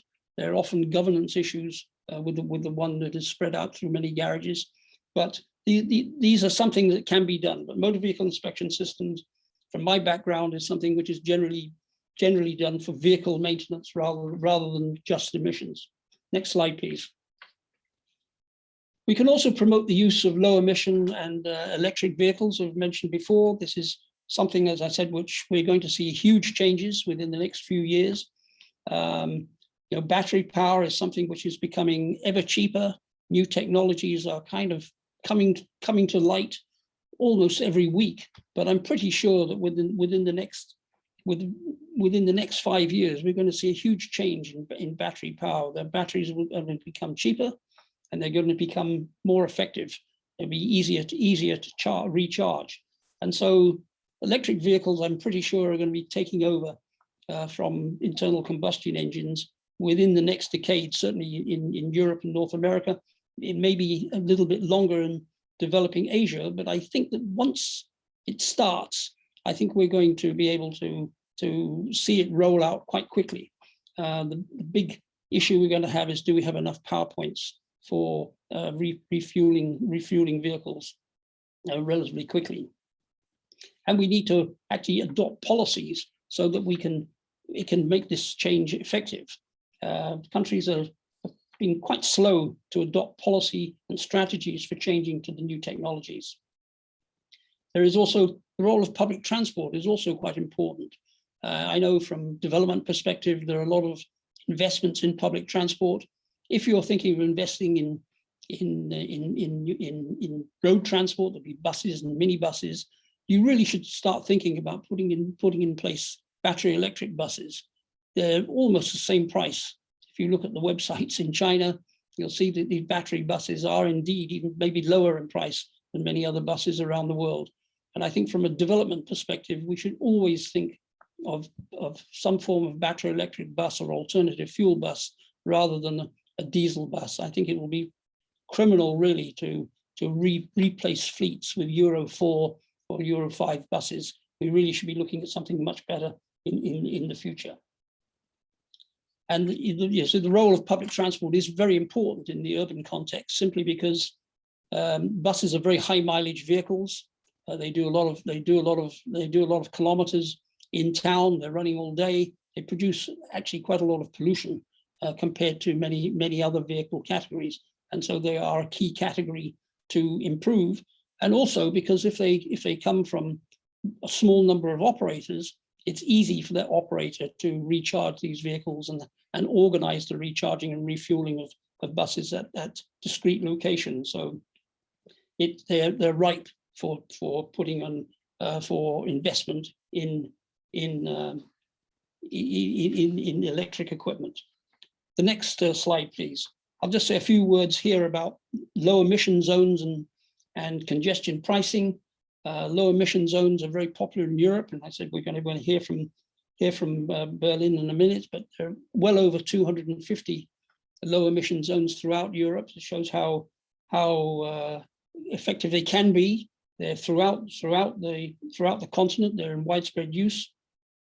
They're designated zones where only certain vehicles are allowed to go without paying. I mean, it doesn't ban vehicles from entering a low emission zone, but usually there's a fee that's associated with going in there if you have a vehicle which doesn't meet the vehicle emission regulations.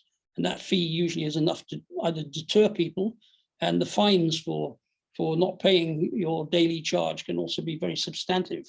So these are things which can be done. So the low emission zone, coupled with other policies such as biking and walking, traffic management, etc., can work together to provide a much more livable urban centre. And this is a scheme which is being adopted in many cities around the world to ensure that their high emissions are brought down more towards a normal level or within WHO standards. Congestion pricing is something which is a little bit more contentious. I'd say that there are not so many cities that have introduced congestion pricing, but Singapore is a prime example of where it has worked and continues to work.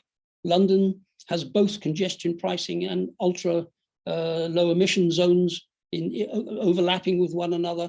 So together they could work to cut down not only polluting vehicles, but also reduce the amount of congestion, increase sort of speeds, if you like, but not to a level where it causes a safety issue, but increase speed so you get more fuel efficient vehicles running in city centers, etc., and adds to the economy of the city. The next slide, please. We can also invest in public transport improvements, and these are also very, very popular. Public transport, as I said before, is a major contributor to poor air quality, and in many countries in Asia, the quality of the vehicles are extremely poor, so they do tend to be high polluters more often than not. And in some countries, like here in Manila, they use a lot of secondhand engines, so these are not ideal in terms of dealing with an air quality issue. So there are plenty of things we can do with public transport, but the biggest issue is actually getting people to use it. As Dr. Supat pointed out, I mean, it's been very difficult in Bangkok to get people to leave their cars at home and move to public transport. And this is something which I think all cities are struggling with, not just here in Asia and the Pacific, but also in Europe and North America and everywhere else in the world. People like their cars, they like their motorcycles here in Asia. It's not easy for them to leave these things at home and get on a public transport mode. And so this great push to get people onto public transport is going to be difficult. And it's going to require a whole range of different measures to make it more popular. And this will involve not only making it more attractive, we've got to make parking spaces, park and ride to public transport terminals. We need to make it more expensive. We need to make it more expensive to use your private vehicle, and we need to put a lot of investment and thought into how we're going to improve public transport and get people to use it. The next slide, please. Just say a few words here about biking and walking. This is a mode which has really taken off in the last 2 years when everyone's been locked up at home because of COVID. But it is something which is really beginning to take off. And I know here in Manila they've added over 1,000 kilometers of bike lanes, which is tremendous. And there's a really big demand for people to use their bikes. And this is something which will promote cleaner air. It's not going to solve too much of a problem in the sense that we will need millions of people to start using bikes in order to have a huge effect. But it does sort of add to the situation where we can reduce pollution and make the city a much more livable city. In many places, it's not just that there are no bike lanes, and this is quite a safety situation here in Asia because many drivers don't sort of give cyclists too much notice, and it can be quite dangerous. But so we do need protected bike lanes. They can't just be a white line on a road. This doesn't seem to work in many jurisdictions. Promoting walking. This is very important. If you live in an urban area, many of your trips are actually walk trips. How many Asian cities have reasonable sidewalks? Very few. Most of the sidewalks you see in cities, they're taken up by either by parking of motorcycles, selling of hawker goods, or taken over by restaurants that have expanded onto the street. It's very difficult to find cities which have got really good sidewalks. And if you want people to walk, you've got to make it easy for them to walk. And so promoting and improving sidewalks is a key policy that needs to be taken and needs to be taken at the local level. Move on to the next slide, please. Last but not least, we're moving on to the integration of city of transport and land use plans. I'm often amazed at working in Asia how little emphasis is placed on transport when city authorities do their land use plans.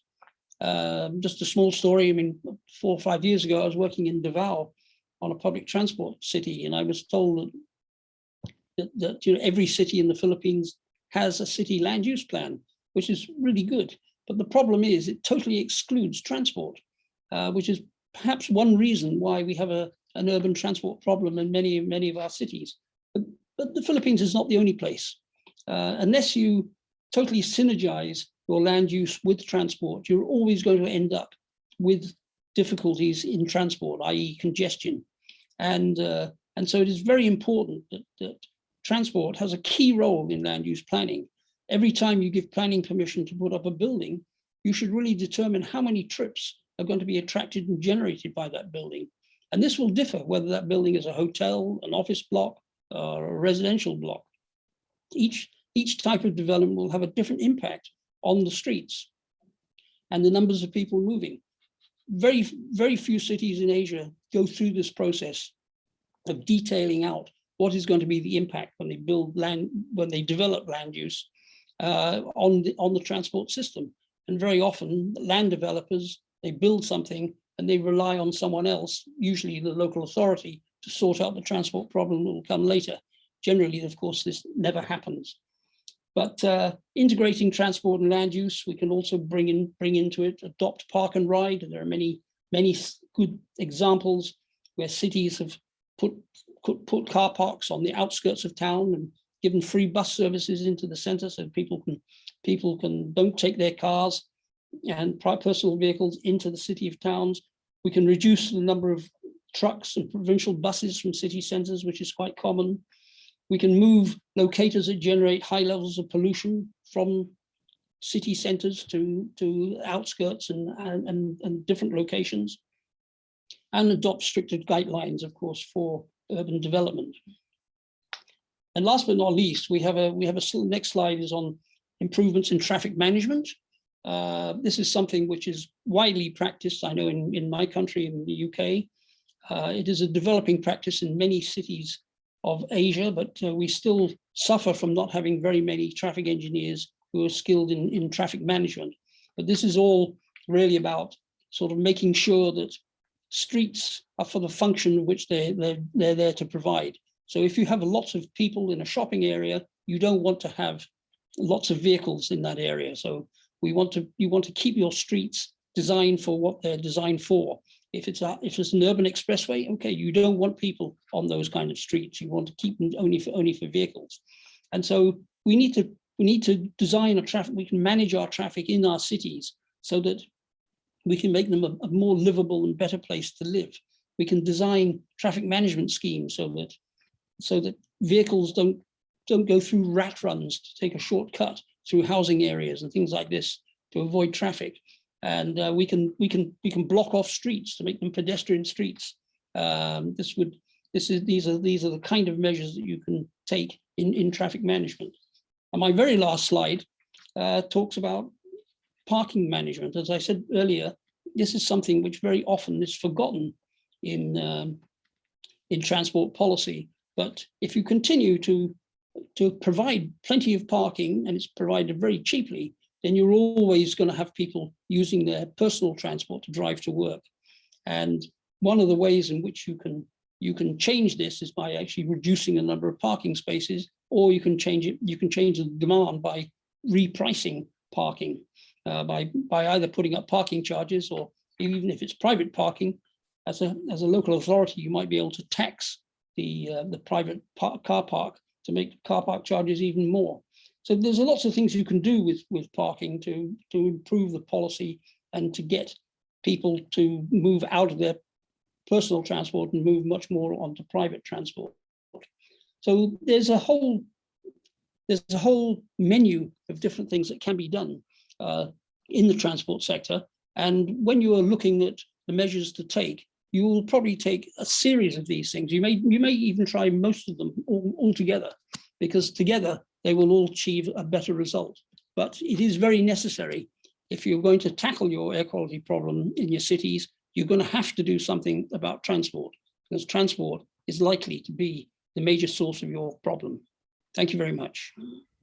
Thank you very much, Charles. I hope that our participants coming from the government and also our practitioners in transport and other sectors have gotten a lot of ideas of what they can incorporate into their transport projects that will yield air quality benefits as well as greenhouse gas emission reduction benefits. Now, before we go to the questions for Charles, because I really encourage you to ask more questions, I think we all have deserved a quick break. So let's convene at 4:05. That gives us 5 to 6 minutes to grab coffee and we'll come back hopefully with more questions. We'll start first questions for Charles before we move on to the very interesting case study of Berlin. Thank you, everyone.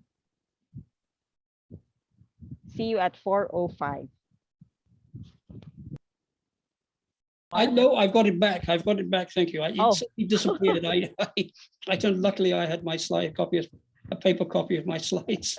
That's right. Sorry about that. It's No, it actually went very smoothly. So okay. great that you, it was almost as if you were actually referring to your slides, which you were on print. Well, I was actually. I have a paper copy of them, so it's yeah. these things always happen in the middle of when you're doing something. Okay, see you back at 4:05. Oh yeah, Dr. Supat. There is a question to me in the Q&A, Yes. right? You want me to respond to that? Are you able to answer in the chat, in the Q&A box, Dr. Supat? I can do that, but I have some data to show as well. Oh, okay. Okay, let's give something like maybe 1 to 2 minutes for you to respond live then. Yeah. After the break. Yeah. Perfect. Okay.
Dr. Supat? Yes. Um, I'll ask the questions to Charles first. Okay. And then after that, or we could have you prepare the slide that you would like to share. Yeah, I already have my slide. Okay, thank you.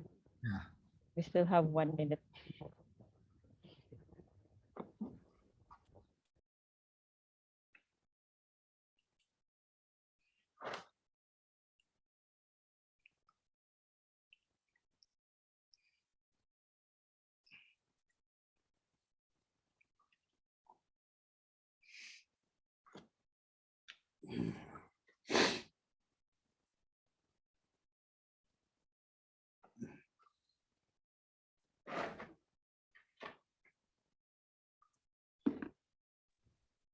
Okay.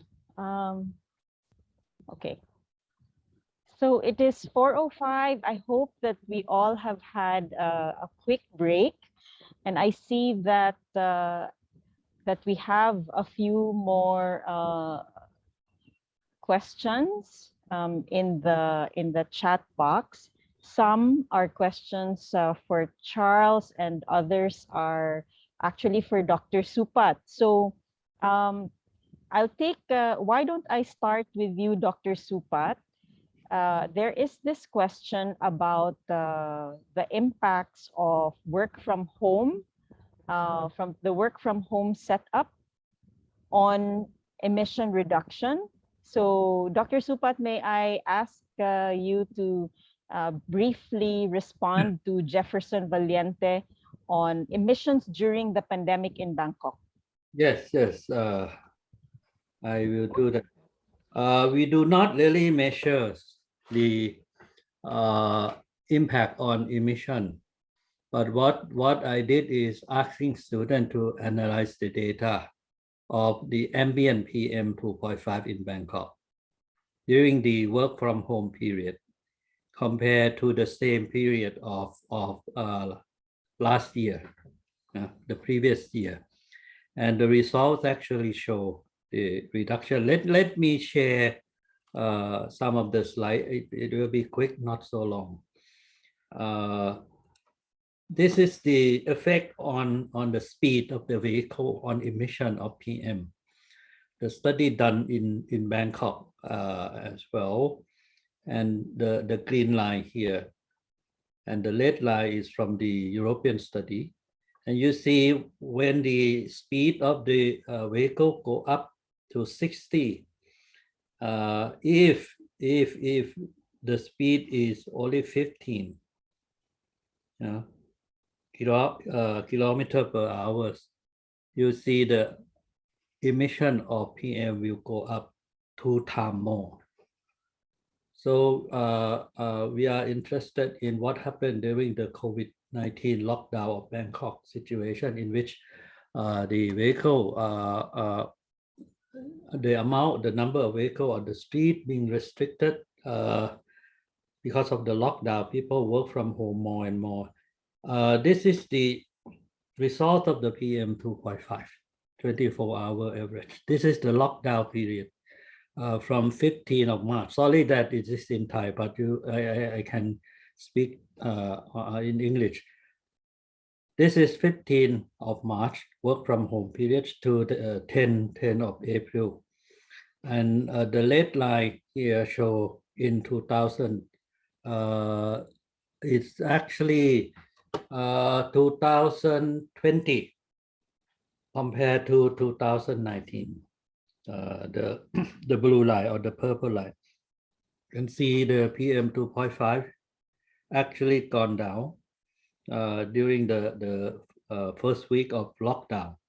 People are staying at home, will stay at home, most of them. And we also see very drastically reduction also near the roadside.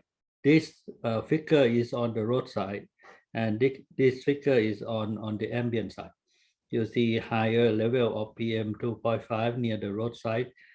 But during the first week of lockdown, we see a reduction of PM 2.5 in the ambient air during the same period, same season. And after the lockdown is over, we see rising level of PM 2.5 right away. It's like people missing using the car. So once the lockdown is over, they drive the car out more and more. And it not only happened to PM 2.5, it also happened to PM 10 as well, the reduction. And the speed as well, the speed of the vehicle on the road is much faster than the previous year with no lockdown. And this is for carbon monoxide. You see the drastic reduction on the roadside, and so on. So in summary, this is a summary of the data, the PM 2.5 in the general area, and this is the roadside area, compared between 2019, the same period, and 2020. And you will see the reduction is around 15%. 15% in the general area, and about 20% for the roadside area, the reduction of PM 2.5. The same for PM 10 as well. And in particular for carbon monoxide, it's very much reduction in CO concentration, because a lot of passenger car using gasoline still being kept at home. So in summary, the lockdown of Bangkok during the COVID-19 period has actually resulted in the improvement of air quality of PM 2.5. And this is the result of less traffic congestion. Traffic speed is much higher, although some people still go out, but we do not really have a very congested traffic during that period. Thank you. Yeah.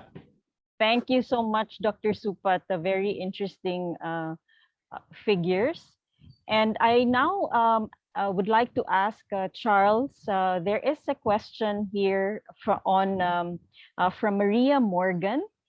At what point should we change our efforts from improving fuel type to changing travel behavior, such as promoting mass and active transport in dense cities? Maria thinks that demand for travel will only increase as we move to the zero emissions electric vehicles. And this may eventually lead to gridlock as people would travel with a clear conscience, no emissions. It's a question of geometry almost. Do you see this projection taken seriously in your experience in transport policy and planning? Well, to answer this, I don't think we should ever stop reducing fuel quality if we can. I mean, fossil fuels are not just going to suddenly stop. They're going to be phased out very gradually in most of Asia Pacific over quite a long period of time. So the more you can clean up your fuels, the better it's going to be. But I don't think there's much of a link between fossil fuel use and vehicle use. You know, I mean, it's true that many countries in Asia are having huge increases in vehicle fleets. It's quite common to see 5 to 10% growth a year. This is unprecedented when you compare it with Europe and North America. Vehicle ownership in this part of the world is still very, very low. Still more than 85% of the people in a city like Metro Manila do not own any form of transport.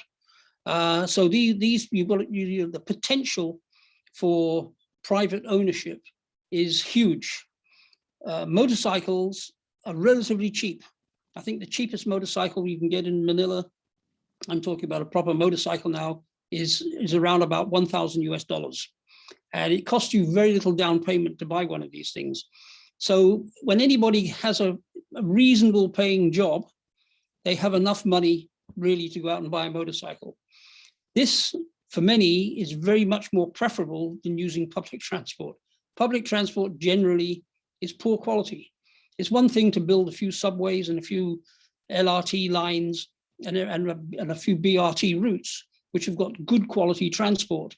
But don't forget, you've got to get from your home to your place of work. And that usually involves several modes of transport if you're taking public transport. And your private transport is very preferable. Once you leave home on a private vehicle, you're likely to continue the whole way. There's very few park and ride. I mean, when I worked in London, I used to drive to the railway station and get on a train and go to work. But that kind of movement doesn't happen in many parts of Asia. People get in their car and they drive it straight to their office. And you'll find that sometimes offices provide all the parking lots. They're not taxed. Even the cars could be provided to certain executives without a tax element. So there's no disincentive. And so I think that we've got to be far more proactive in getting people to move from private transport to public transport. I think congestion in some ways is self-defeating in that we move to a crawl. I commonly drive to work every day at an average speed of less than 6 kilometers an hour. And I have only just over 12 kilometers to drive. So it very frequently takes 2 hours. It sometimes takes an hour, and that's a good day. So these are the kind of speeds that we're thinking of in Asia. It's terrible, but there's no real alternative. If I want to get on a public transport, I generally have to get my I use my private transport to get out from where I live to get to a road network, to then get on a public transport vehicle, which is usually very, very poor quality. It's not an alternative to driving, and this is a key issue, and it's a key problem for me. I work in transport and transport policy. I'm unable to go by public transport unless I go by taxi the whole way, and that is not a solution in any sense. It's just one vehicle for another. So I think we've got to be very more proactive in the way we develop public transport. It's not just putting in place super high expensive transit lines, but it's also making sure that we connect the last mile, and the connection between your connections and the transit lines are also have good quality transport links available, and that might even be bicycles. It's not necessary to be a bus or a road-based vehicle, or say a motorized vehicle. I mean, bikes are quite widely used in many over almost 2,000 cities of the world, and I think these are the different things we've got to think about in terms of driving people away from private transport into public transport. Some of this may come about through changing work patterns. I mean, that's all. The COVID syndrome hasn't yet worked all its way through society because we haven't all got back to work yet. But there's going to be quite a lot of change in the new normal situation. Some people will be able to work at home, others will not. But the evidence seems to be that after a lull in transport for 2 years, the roads are today even more heavily used than they were 2 years ago, unfortunately. Thank you very much, Charles. I'd like now, with that, I'd like to invite our next speaker, Martin Lutz, the head of air quality management in Berlin, to speak about the very interesting stories behind the LEZs in Berlin. Welcome to the podium, Martin. Thank you, Glinda, for having me here. Good afternoon, everyone. It's a particular pleasure to join here in this session, not least because I was really glad to see Dr. Suppert again. I had the pleasure to be in Thailand a couple of years ago before COVID and help a little bit in developing air quality monitoring and giving advice to the city government as well. So it's nice to be back on the scene here again. I was asked to talk about the low emission zone. Try to share my screen. Hopefully it works. Can you see it? Yes, perfect. Great. A concept developed quite some time ago, actually. And it's only one piece of the puzzle. And there are as we have been discussing it now, a lot of elements within air quality management and climate change and transport policy. So this is a very narrow topic now, but it's an important one. And this is a sort of disclaimer. It's not only showing where we are here in Berlin, in Germany, and in Europe, of course, but pointing to a specific boundary condition. And this is the low car density on the one hand, and a lot of diesel passenger cars. And this is different, as I remember, from your situation in Southeast Asia, where diesel cars, thanks to heaven, play only a limited role. And so you cannot one-to-one apply the experience to your situation, the European experience, the German, the Berlin experience. But hopefully there will be something useful here in what I will be saying the next 15 minutes. But that this is a sort of disclaimer. Yeah? And I will help you to modify the conclusions, and the resume you can hopefully draw from our low emission zone experience made. Well, let's go back 15 years ago, because this was a time where we got a new set of air quality standards in the European Union, and in particular those for particulate matter were really ambitious. And we only had 5 years time to comply with them. So it was clear, oh my God, that will be a huge challenge. And we, of course, looked into the sources. This is a schematic showing roughly the spatial distribution of the particle problem in Berlin in particular, but not necessarily only in Berlin. It could also be applied to your situation to a large extent, and into the sources. So what contributed to the pollution, the PM10 pollution at a particular heavily trafficked road in the center of Berlin. And the challenge was that half of it came from outside sources called regional background. But what was interesting here is that the traffic bit, the black one, which is the exhaust emission, came out very clearly from that graph. And that's why we thought, okay, let's tackle that, because we have the means, the particle filter, and we have quite a lot of diesel on our roads.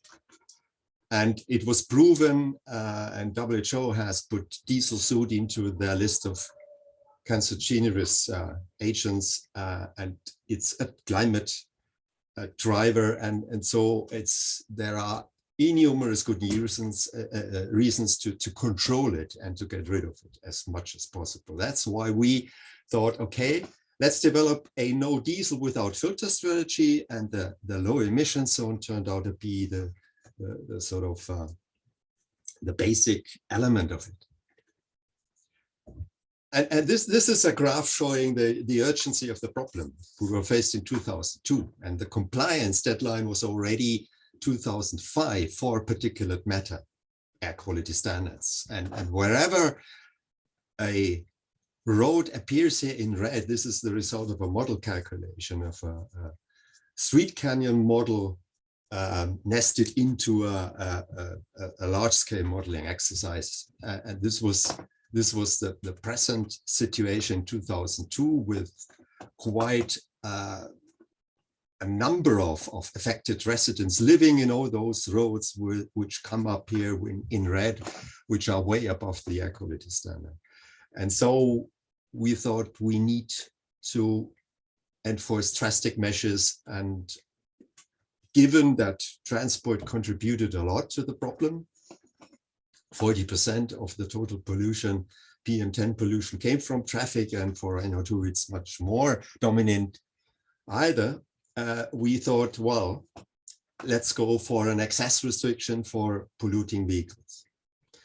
Because what was clear already, that traffic planning is extremely important, but it's not sufficient to solve the problem. So we were going for an acceleration of the improvement of in particular, the diesel vehicle fleet by either accelerating the substitution of the older vehicle stock by new vehicles and by retrofitting the existing vehicles on the road.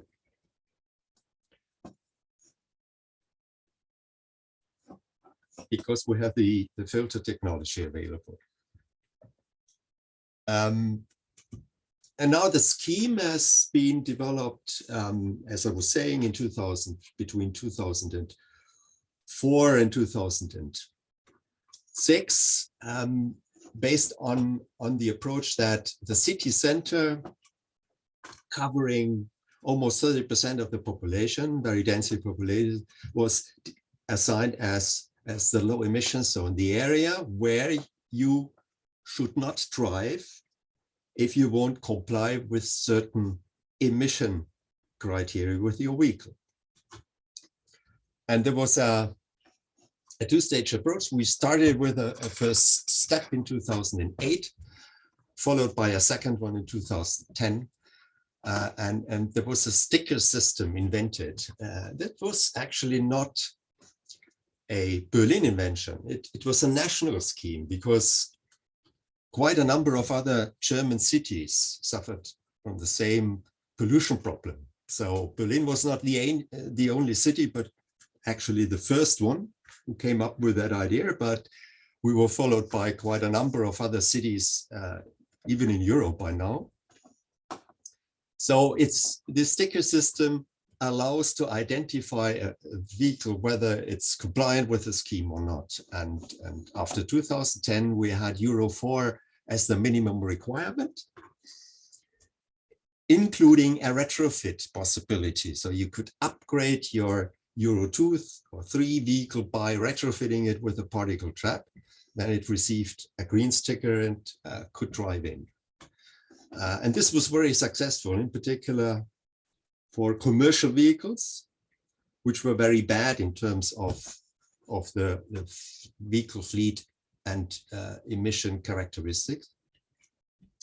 As I was saying, Berlin was not the only city, so there are quite a number of LEZ in Europe. I think Charles mentioned that we have more than 250, 70 alone in Germany. Emission criteria based on Euro emission standards, allowing particle retrofit, and recently also a retrofit with what is called selective catalytic reduction system, a catalytic converter filtering out NOx emissions. In several stages, there are national frameworks in most cases,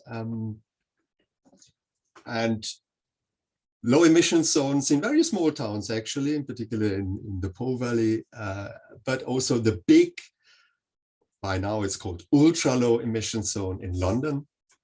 So there are all sorts of different variants of LEZ available, and I can only advise you to visit that website of Lucy Settler, who is running it, a former colleague working in London.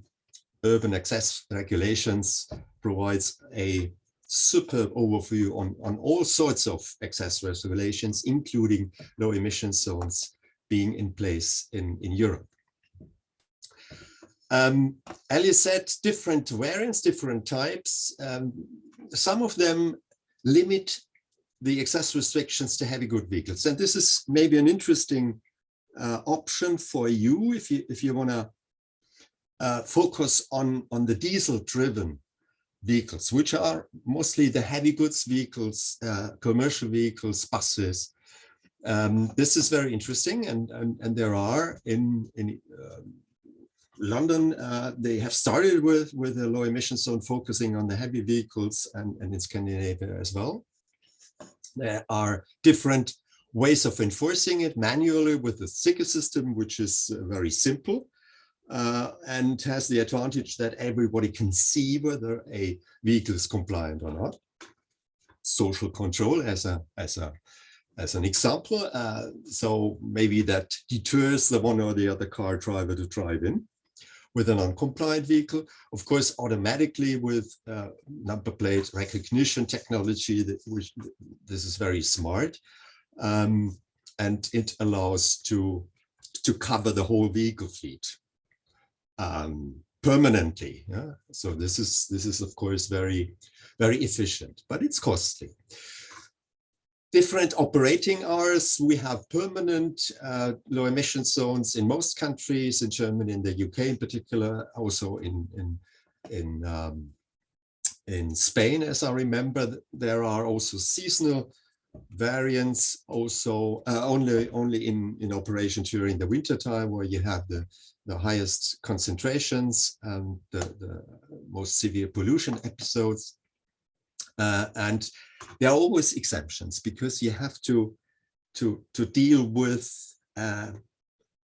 challenges and economic difficulties, in particular businesses had with their vehicle fleet. And you need to be cautious on the one hand, but also ambitious on the other hand. I will come back to that. How to analyze the impact of a low emission zone. This is important not only after the enforcement of the scheme, but already before, in order to be convincing enough, because a low emission zone will virtually impact everyone who has a vehicle.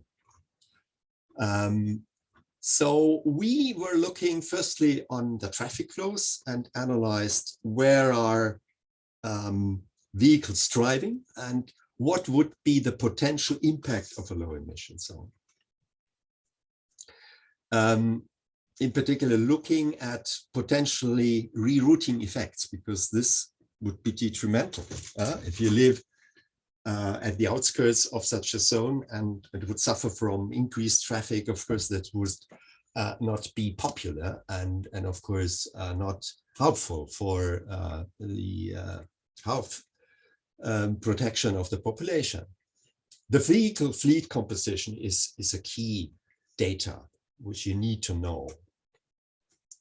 Then from that you can calculate the impact on the pollution emissions before and after the low emission zone. And lastly, of course, the most interesting thing is the air quality. And of course, you need to have monitoring data, and also modeling is very helpful to show the impact, the benefit of a low emission zone scheme.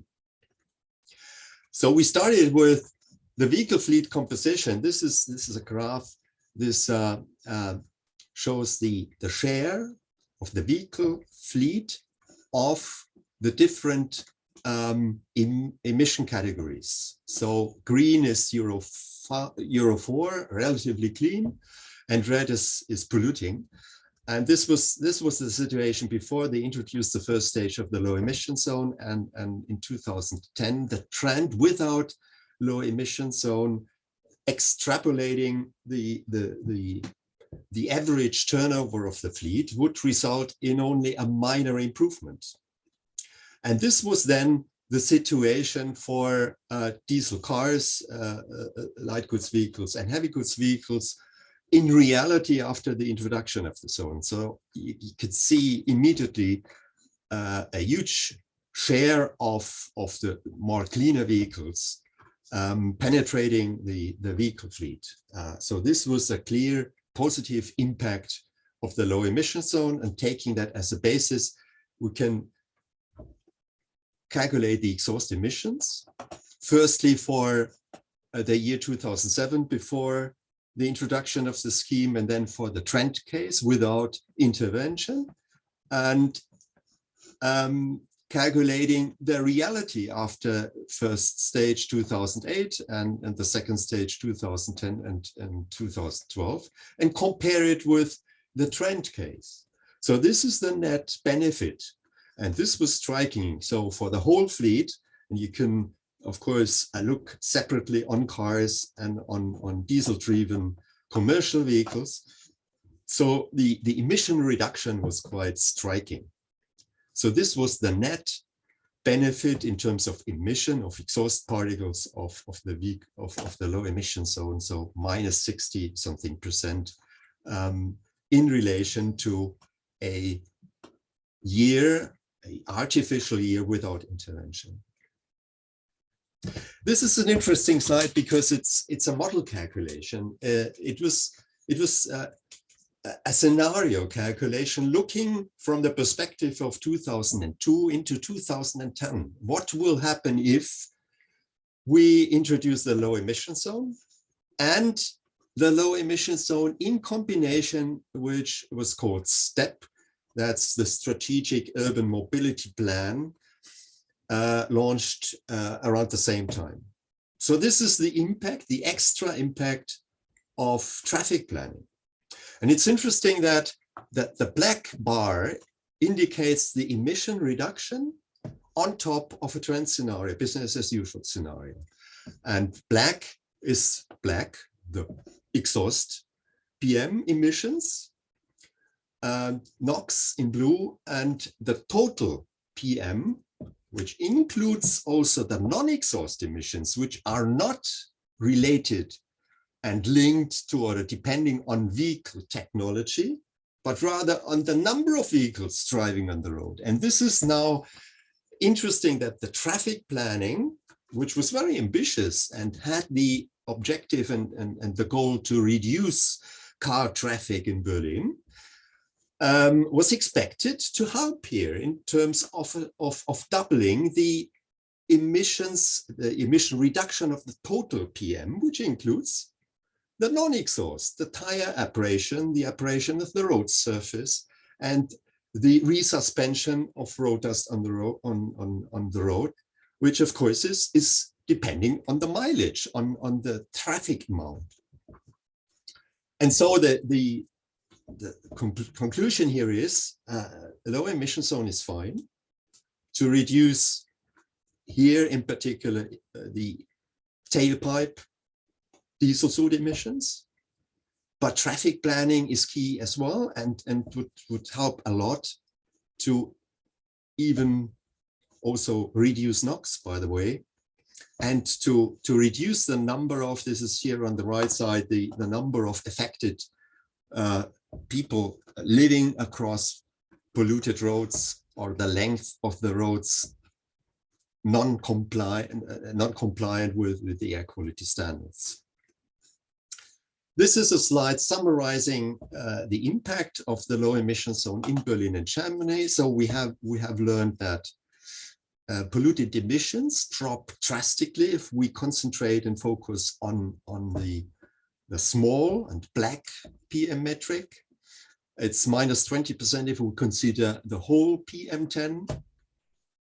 It's unfortunately very meager in terms of NOx emission reduction and even less in terms of NO2 pollution reduction. And the reason is Dieselgate. This striking discrepancy between the real driving emissions in terms of NOx of diesel vehicles, in particular Euro 5, which is the worst category, and what was expected to happen, what the legislator aimed at. And this was, of course, a catastrophe for air quality managers in Europe. Yeah, because we expected a drop in NOx emissions, and in fact, there was almost no downward trend because car industry brought up into the market vehicles which were emitting a lot more than allowed and expected. So the low emission zone didn't work on NO2, to be honest, but it delivered quite a lot. And this is the trend of elemental carbon, that's the black carbon particles, a lot of benefit in terms of black carbon reduction in the air just after the introduction of the low emission zone, thanks to this no diesel without filter strategy and the low emission zone. Now, 3 slides with a sort of check. It's a sort of checklist. You can go through, you know, after the presentation, because I think we are running out of time.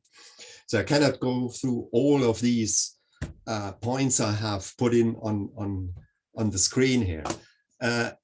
you have to think about an appropriate LEZ design in terms of the size. And I can only recommend not to go for small areas, because then you won't have an effect on the vehicle fleet, and you will have more traffic because people can drive around the LEZ easily, and there will be no net half effect and even a worse situation in the surrounding areas.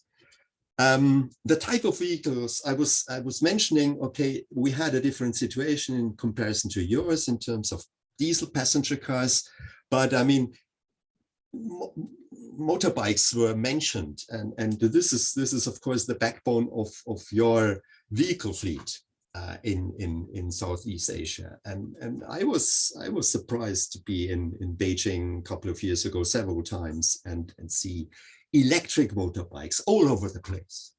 So I think this is a good recipe, and you could push for the introduction of electric bikes by using that access restriction scheme idea. Relatively strict with exemptions, yes, you will need them, but I think you have to strike a balance between the ambition and the courtesy, if you will. Undertake a thorough ex-ante impact assessment. I think this was key in order to be convincing enough, because it was a tough political decision. You know, in a country like Germany, where everybody is supposed to love the car. I was saying that Berlin is not that motorized as other German cities, but clearly we have 1.2 million registered cars in our city of 3.7 million. So these are quite a lot. Ambitious in terms of environment criteria, require diesel particle filters for diesel. I think this is standard technology by now, and clearly OE means original equipment, either vehicles which have that from the beginning or require a retrofit. And retrofitting particle traps is also standard technology by now. And it's even working for SCR, for those selective catalytic reduction equipment, or LNT is a low NOx trap. These are the technologies filtering out NOx. Retrofit is possible, in particular for heavy vehicles, for buses. We have been successful, and I have in the backup slides a number of references to technical specifications developed here in Germany. So that's feasible by now. What you could think about requiring, at least if you want to go for petrol cars, to require at least Euro 2 as a minimum. Staged introduction is useful, but present and make clear what will be the next step, so that everybody can prepare for it. Allow transition periods, and combined with economic incentives, funding, economic stimuli. I think that's the way forward. National vehicle classification schemes are key, in particular if you have more cities suffering from an air quality problem in your country.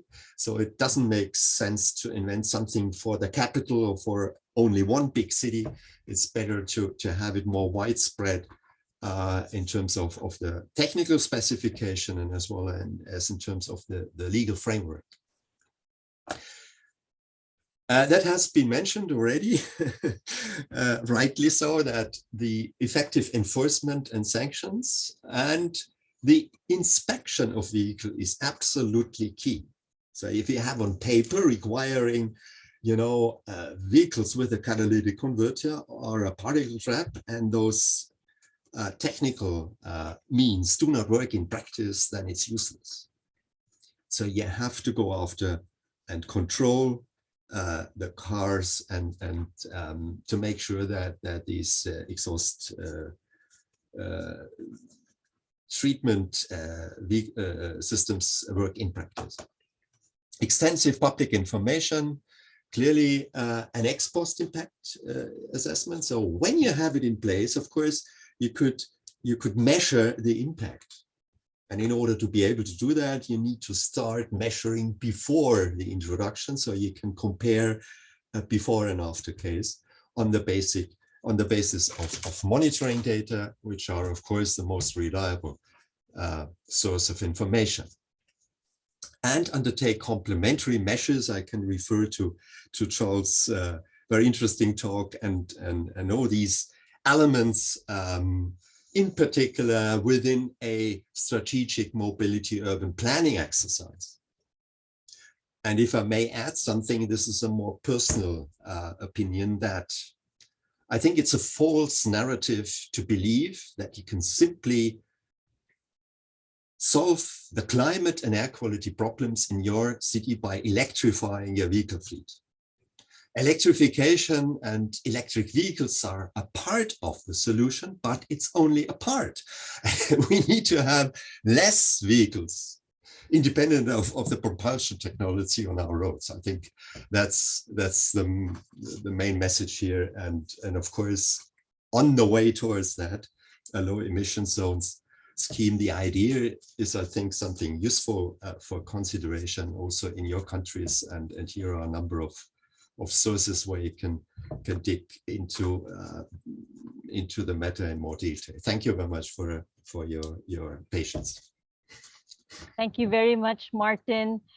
Before we go to questions, I'd like to call on our next speaker, Dr. Tom Adams,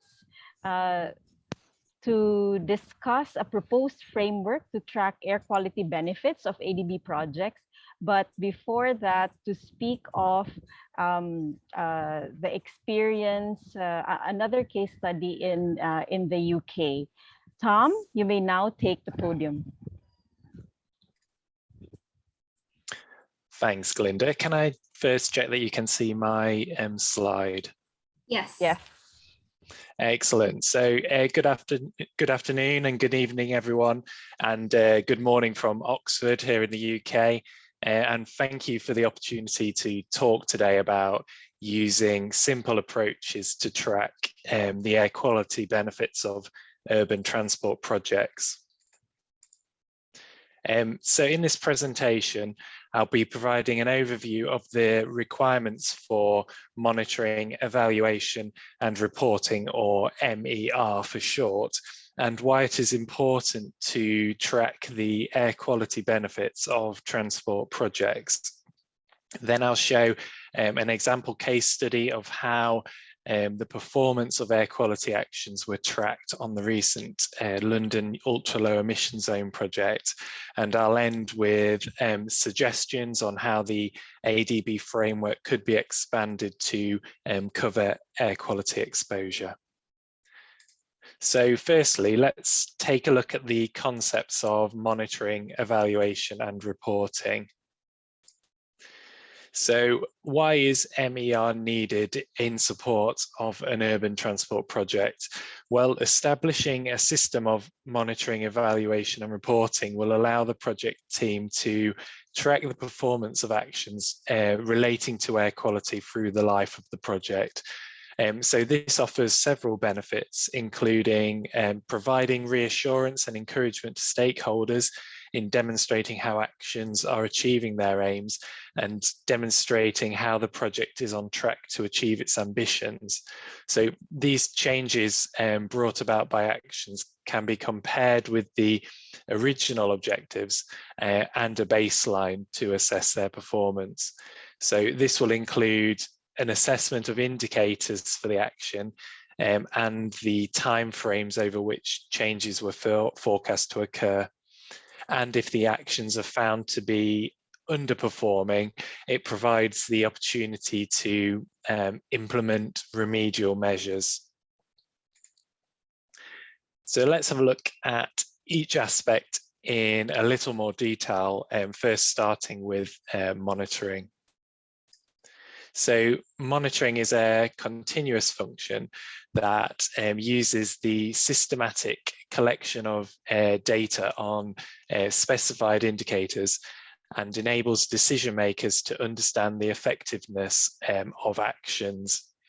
So monitoring will be conducted on a continuous or periodic basis and typically involves the collection of data to establish a baseline. We can use indicators to measure the output, outcome, or impact of an action, and it is useful to measure more than one of these aspects. So there are a wide variety of indicators that can be applied, and we therefore need to understand what makes a good indicator. The first thing to ensure is that the objectives you're setting are SMART. So that is specific, measurable, achievable, relevant, and time-bound. So this means that you want your targets and associated indicators to be sensible and well-defined, rather than being vague and overly ambitious. You also need to consider whether it's better to use a direct or an indirect indicator. A key point I'd like to make here is that the more indicators you have, the more reliable your evidence base will be, and the more certainty you have around the impact of an action, which may in turn provide support to your case when seeking additional funding and may help identify other areas to expand into. So here are 3 examples of indicators for 3 different urban planning actions. So as discussed earlier, we can use indicators to measure the output, outcome, and impact of all 3. So if we focus on the public transport action in particular, the proposed action here is to electrify the bus fleet in the city, with the output of increasing the number of electric buses and the outcome of reduced pollutant emissions in the city. This will then hopefully result in impacts of improvements for public health. And therefore we can define indicators for each of these. So the indicator for an increased number of electric buses is simply the number of electric buses in the fleet. We can use air quality data, for example, measured concentrations, as the indicator for reduced pollutant emissions in the city, and the number of areas exceeding World Health Organization guidelines for air quality. So the number of locations with concentrations above a specified level can be applied as the indicator for improvements for public health. The evaluation stage then aims to understand the changes that have occurred over time and deduce why and how these changes have occurred. So this analysis is really critical to providing both clear and transparent insights to wider stakeholders on how effective the actions have been. So not just on air quality, but also on wider impacts, so such as public health and transport.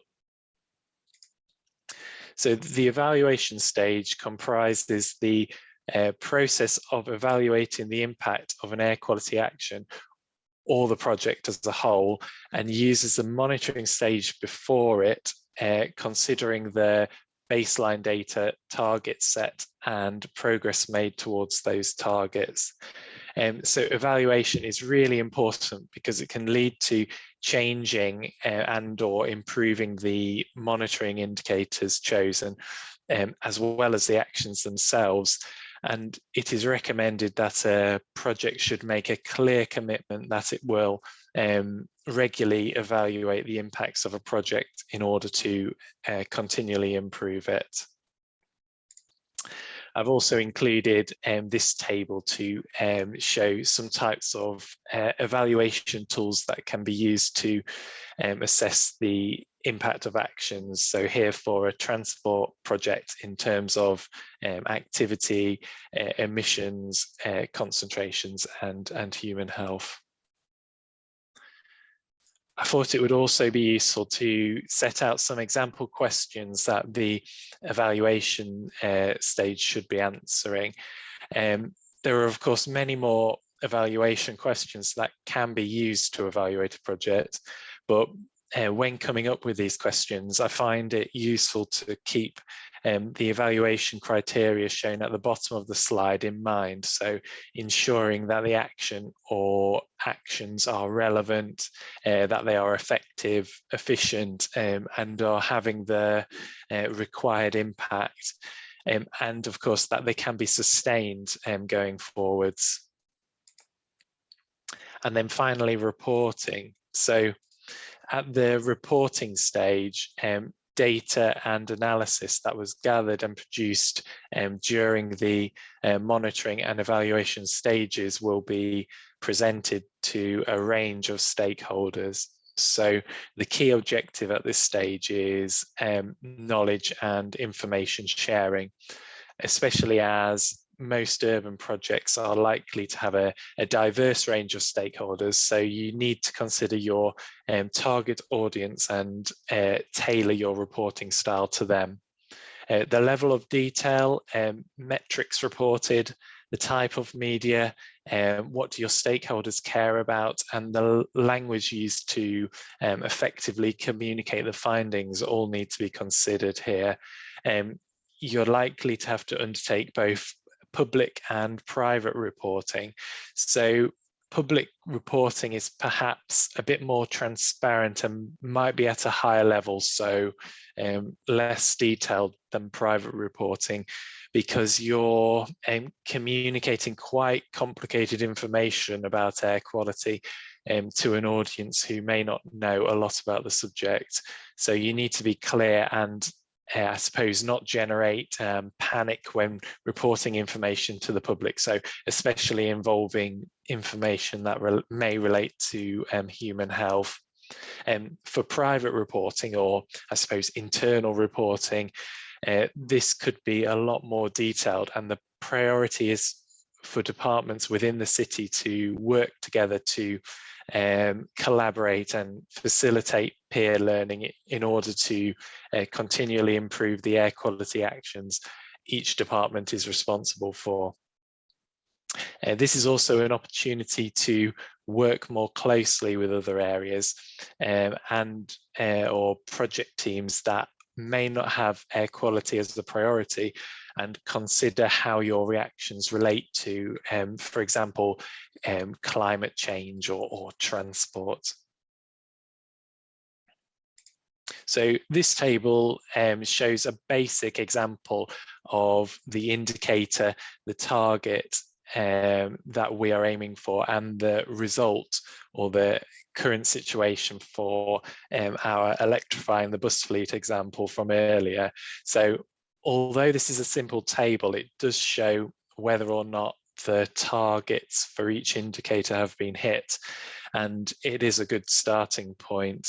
The other things you'd want to add in, which will have been included in a good data plan, are the time frame for which this information has been measured and reported on, who is responsible for each aspect of the action, and if possible, some evaluation information, such as why the targets were met or not met, or if an indicator wasn't as useful as you thought it was going to be.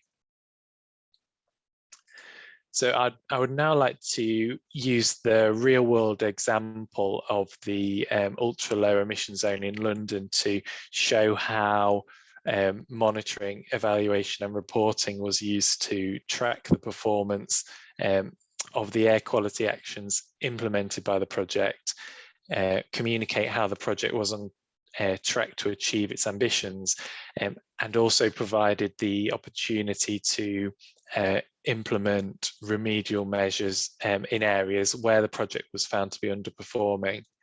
So Martin has kindly provided an excellent overview of low emission zones, but in brief, in April 2019, the Mayor of London in the UK launched the world's first ultra low emission zone, or ULEZ.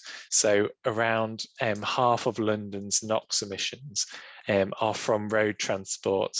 And the purpose of the project was to improve air quality in and around central London by reducing the number of older, more polluting vehicles that enter the central zone. So this is how the zone looked at launch in 2019, and it was extended in Oxford, extended in October, sorry, last year, and now covers most of inner London. So vehicles must meet strict emission standards linked to the age and the vehicle type to drive into the ULEZ area, and vehicles that do not meet these standards must pay a charge. So the impact of the project was monitored using a number of different indicators, including air quality monitoring. So new monitoring stations were established in the city, modelling of vehicle emissions. So this is both before and after the scheme, number of vehicles and compliance rates, and traffic flow data. So showing how vehicle movements were impacted. So the ULEZ was one of many policies to reduce air pollution in London. Therefore, in the evaluation stage, trends in outer London away from the influence of the central ULEZ were used as a predictor of the change in central and inner London if the ULEZ was not in place, and then these were applied to determine the impact of the project. So this is shown on the graph presented. So this relates back to the point earlier about the more indicators that you have, the more reliable your evidence base is, and I suppose the more certainty you have around the impact of a specific action. So the data collected for other indicators to continuously track the performance of the scheme provided a better understanding of outputs, including changes to the vehicle fleet and vehicle behaviours. So one interesting insight was that different vehicle types were behaving differently. So HGVs had the highest compliance of any vehicle groups, for example, whereas taxis actually had the lowest compliance rate. So by establishing where the project was found to be underperforming, the city were provided with the opportunity to implement remedial measures. So in this case, the mayor introduced additional incentives to support taxi drivers in the move to cleaner taxis. So the scheme has had success in achieving compliance, so reducing NOx emissions and NO2 concentrations, and is an example of how MER can be applied to enable the benefits of the scheme to be tracked and recorded, help communicate the improvements to the public and wider stakeholders, and allow the city to identify vehicles that are still not complying with the restrictions and offer support for further improvements. So I would like to close by providing some brief thoughts on how an improved process for recognising the air quality benefits of projects could be adopted by ADB. So as mentioned previously, these suggestions were developed under the current Asia Clean Blue Sky programme. So as a bit of background, as you are likely aware, the current ADB corporate results framework is used to assess the performance of ADB projects, and it does this by facilitating performance improvement, providing the basis for performance reporting and communicating with stakeholders about expected results achievement.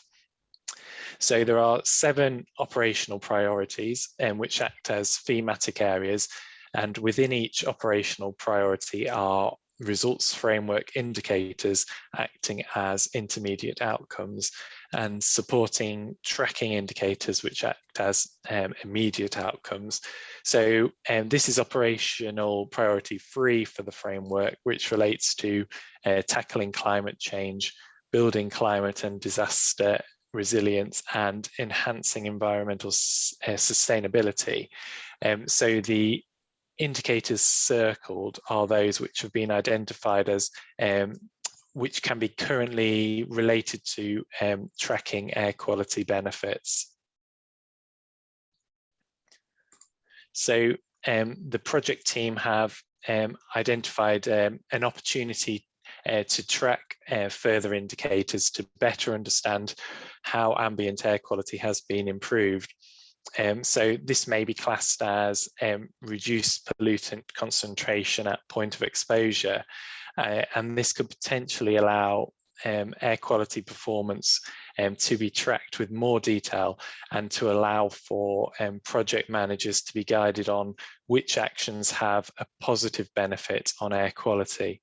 So potential indicators include, for example, increase in usage of low emission technologies, transition towards the uptake of public transport, walking and cycling, local air quality monitoring network design improved, solutions and policies for air quality management implemented, and air quality education and awareness schemes implemented.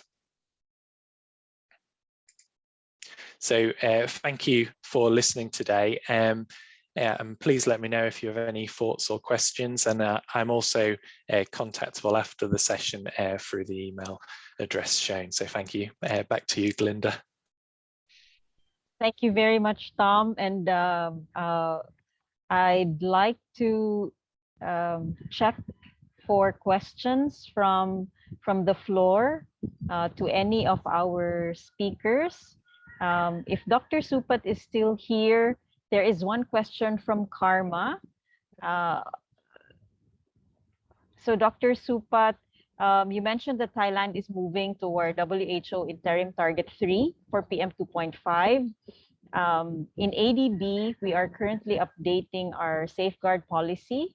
One of the questions we have to decide, meaning ADB needs to decide now, is which air quality standard to apply: national standards or WHO guideline values, or which WHO interim target to apply for a specific country. Any advice for ADB on this, Dr. Supat? Yes, actually, I respond directly to Karma already. Okay. Oh, that's great, Dr. Supat. Would you like to? I received the message from Karma directly, I think. So I respond to her. Okay. Thank you. Directly as well. But again, I think what we do here is that our ambient air quality standard is required by law. So the government has to be accountable for achieving the standard.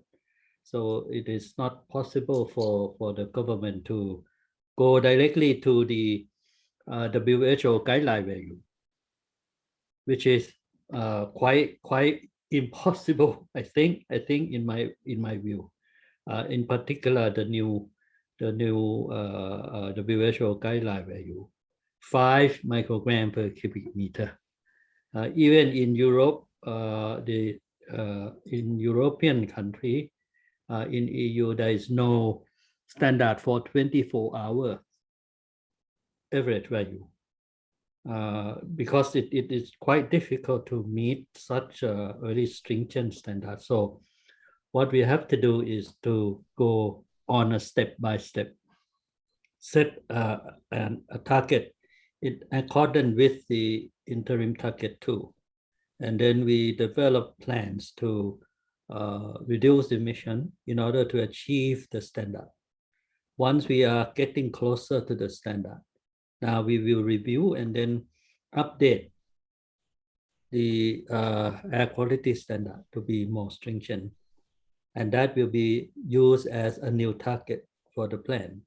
And then we will move on and on and on, step by step, in order to go toward the WHO guideline value. The law also requires that the government will have to take into account the the changing in the scientific information, and we have to take into account technology, the available technology, social and economic factor of the country as well. So in terms of setting up the ambient air quality standard, since the government will have to bear the responsibility, the people can take the government to the court if the government is not able to achieve or to bring the air quality to achieve the standard. So the government will have to take balance between environment, social and economic condition of the country. And that is what have been done in Thailand so far. We have actually updated our ambient air quality standard and become more stringent and stringent once we are able to move on to getting closer to the standard. We will then move to the next step. And it has been done this way for many years already. Thank you so much, Dr. Supat. That is why at present, our CO concentration, our CO, ambient air quality standard for carbon monoxide is actually at the WHO guideline value. Because very interesting. We are doing a lot of things in order to improve and reduce emission. Once we getting closer and closer, then we make our ambient air quality standard more stringent. So that will give the work to the government all the time. Continuous improvement. Yeah. Yes. Thank you so much, Dr. Supat. And we have a question for Martin. How easy was the retrofit technology available when the new requirement was announced? Did government provide other support, such as the retrofit technology providers,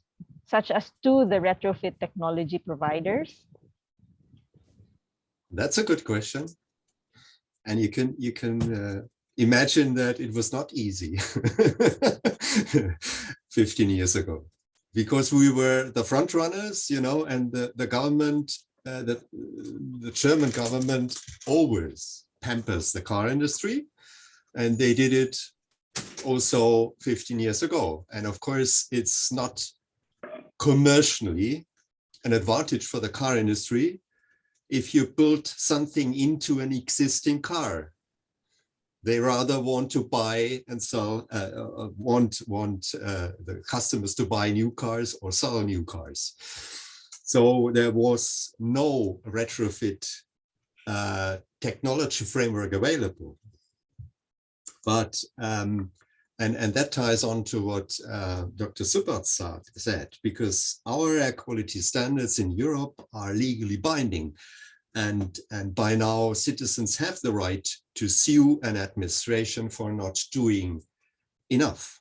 And that helped a lot. So this was a pressure put on authorities, on us as well in Berlin, and also on the policymakers. So eventually, the national government came up with a sticker system and an underlying regulatory framework for including the technical specification for a retrofit of a particle trap and later of an SCR system to control NOx, a type approval process, so that you can be sure as somebody retrofitting your vehicle that what is built in actually works and does not hurt the engine or generate technical problems.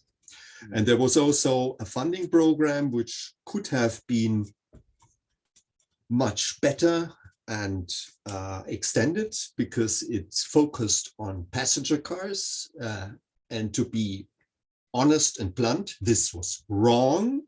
The government should have started with the commercial vehicles, because as a business, you rely on your vehicles, while here in Berlin, you wouldn't need one because we have a superb public transport, as in other big cities. But of course, passenger cars owners are numerous, and they are people who might vote or not vote for a particular party. That's why the passenger car owners were in the focus. But this is politically and from a management point of view wrong. Don't do that. So start with the commercial vehicles and make sure that a retrofit framework is there, and that there's funding for the retrofit, and also a support for the industry. Yeah, because the businesses, and these were small and medium-sized enterprises producing the retrofit kits, they had to invest before they can sell the retrofit kits. So there is a financial burden, and the industry will not come up with a solution if this financial burden is not at least partly covered. So government funding for the development of the technology is useful as well, and at least lately we got that here in Germany. Thank you very much. May I add something? Very quickly, Dr. Supat, because I'm really sorry, we are out of time. No, I'm guessing that the EU does not have 24-hour average standard for PM 2.5, and that's probably the reason of it is a legal binding standard. So the EU has only annual average standard for 25 microgram per cubic meter, which is the same as Thailand today. And tomorrow, the National Environment Board will decide to move on to the next step, 15 microgram per cubic meter. That means standard will be more stringent than EU. This will change because the EU has pledged that, quote, air quality standards will be closely aligned with WHO, end of quote. So this is in the Green Deal and the Zero Pollution Action Plan, which was recently adopted in the European Union. So there's the clear political goal and objective to change that. By the way, we have a 24-hour limit value for PM10. Okay. Which is the most stringent one anyway. Yeah. Which is Thank stupid, yeah? The coarse particles are more stringently regulated than the fine particles. So only don't copy that. Thank you both. We have a question for Tom. Could you share, Tom, guidelines on where to install air quality sensors for roadside studies, as part of the MEV system or MER system that you mentioned earlier? Sure, yes. So I think the key considerations are location and placement of the sensors, as well as, I suppose, access. So do I need permission to install the sensor and perform maintenance? Power, is a power source available? Do I need an extension cord? Am I using solar power? Communication of data. So for example, am I communicating my data by a Wi-Fi connection or using the cellular network? And security. So is the sensor out of reach, and is it safe for me to access? But if I could expand on the location and placement points. So where the air quality monitors are sited is very important. So in our experience, monitors that are located as little as, say, 5 meters apart can return very different measurements as pollution levels vary by large amounts over both time and space. So I think the most important consideration, especially in cities, is how near the monitors are to the emission sources. And when choosing where to put your monitors, you should consider how much pollution the public is exposed to. So public exposure is highest in areas where lots of people are near to emission sources. So and therefore near to high concentrations of pollutants. So we categorize monitoring sites in the UK as curbside, roadside, and background measurement sites. And for a monitoring campaign to be successful, I think you should aim to combine all three site types, really. So curbside sampling sites are within 1 meter of a curb of a busy road, and these will probably return the highest readings in your study, and the measurements will be dominated by the road traffic emissions, of course. So we'd typically put these monitors mounted on curbside railings or street furniture or something like that. And then roadside sites are within 1 to 5 meters of a busy road, and these are ideally located at a height representative of breathing height, and they give a better idea of public exposure than the curbside sites. So these roadside monitors are usually mounted on lampposts or road signs or things like that. And then finally, we have the background sites. So these should not be dominated by one single nearby pollution source, and should ideally be, I suppose, 50 meters away from large pollution sources. So yeah, it depends what you want to capture, and I suppose how many monitors you have at your disposal, I suppose. I hope that answers the question. Thank you very much, Tom. I think the discussions have been very active, not just here live, but also in the chat box and in our Q&A. So I would like to now call on Karma to give a word of thanks and closing for today's knowledge sharing event. Thank you, Glenda. And yes, thank you very much to all our speakers today. I think it was really rich discussion and a lot of knowledge and new knowledge for me. And I am sure that it was the same for many of our audience. So thank you very much to our audience for all the good questions. And to be honest, actually, we've gone like almost an hour over time, but we could go on for another hour, I think, actually, but we do need to end. So, I mean, I thought I should just point out the key, at least for me, the key learnings, what I learned from all the speakers today very quickly. So from our first presenter ever, I thought how she presented about the street planning and the buildings, and how the way you do your urban planning, it can become like a trap for pollutants, and therefore, you know, the pollution can be higher in certain pockets of the city. So therefore, it's really critical, and we really need to, I mean, look at the planning. And relating to the presentation from Charles about the integrated transport is a key part of urban planning. Like it should not be done separately. So I thought that was quite an eye-opening knowledge that I gained from Eva's presentation.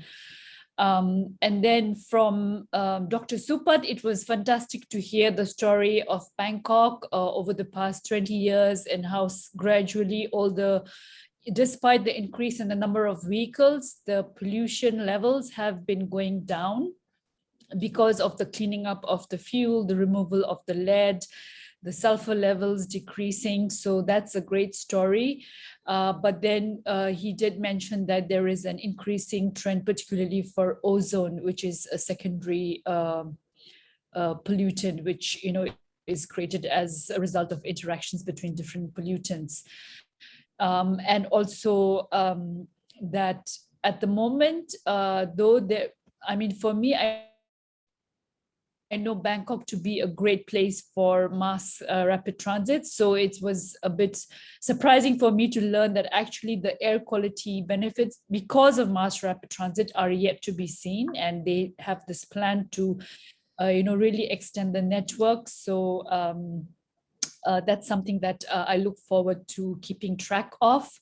And in relation to his point, and which even Charles had very nicely pointed out, on the alternate option. So we all say that public transport is good, but you need to have a good public transport option. And he gave the example Manila, and I'm in the same situation where I do not have a good public transport option. So I have no choice. I have to use my own car to commute or go to work.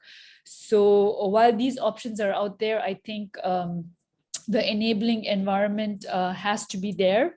And we learned about this big menu of policies and regulations and improvement in the e-vehicles and the biofuels. So there are many options that we learned from Charles' presentation. And the key message from Charles was, if you're going to have to tackle air pollution in a city, you have to tackle transport, because that is the main source of pollution. And from Martin, it was really interesting to hear about the case in Berlin, where there was the use of the retrofitting, and then also in combination with the low emission zones, and combining that with traffic planning. And I guess a key message that came out from Martin towards the end was that we cannot solve air pollution or climate change, greenhouse gas emissions, by using electric vehicles alone. It is part of the solution, but we have to do much more than just rely on electric vehicles. So I think that's a key message. And finally, from Tom, it was great to hear about the monitoring and evaluation and the benefits of that, and how it was applied in the case study of London, and how the ULEZ, the implementation of the ULEZ actually resulted in the reduction of NOx by 37%. So that was a very encouraging story. So we have learned a lot today, and I hope our participants, many of them have dropped off, of course, because I know people are busy, they have a lot. But I think overall, the information that we learned today was really rich. So I would really like to thank our presenters, a lot of good information, and I think a lot of it can actually be applied in our cities and countries in Asia. And I mean, of course, Bangkok is a part of Asia. So the story of Bangkok, I hope, can be picked up and applied in other cities in Asia. So with that, thank you very much, Glenda, and thank you to Ricardo and Clean Air Asia for organizing this excellent knowledge sharing session. And thank you to our participants. So over to you, Glenda. Okay, I hope the participants who are still here are okay to turn on their videos just for a very quick group photo, and then we shall call it a day. So for those still here, and just reminding to please fill out the evaluation form, and this will allow us to send the workshop materials to you who accomplish the form. Okay, I see several now have opened their screen. So team, kindly take the photos now. 3, 2, and 1. Okay. Thank you very much. And thank you for staying on despite the extended time period. Have a good day, everyone. Thank you, everyone. Take care. Bye-bye, everyone. Bye. All the best. Take care.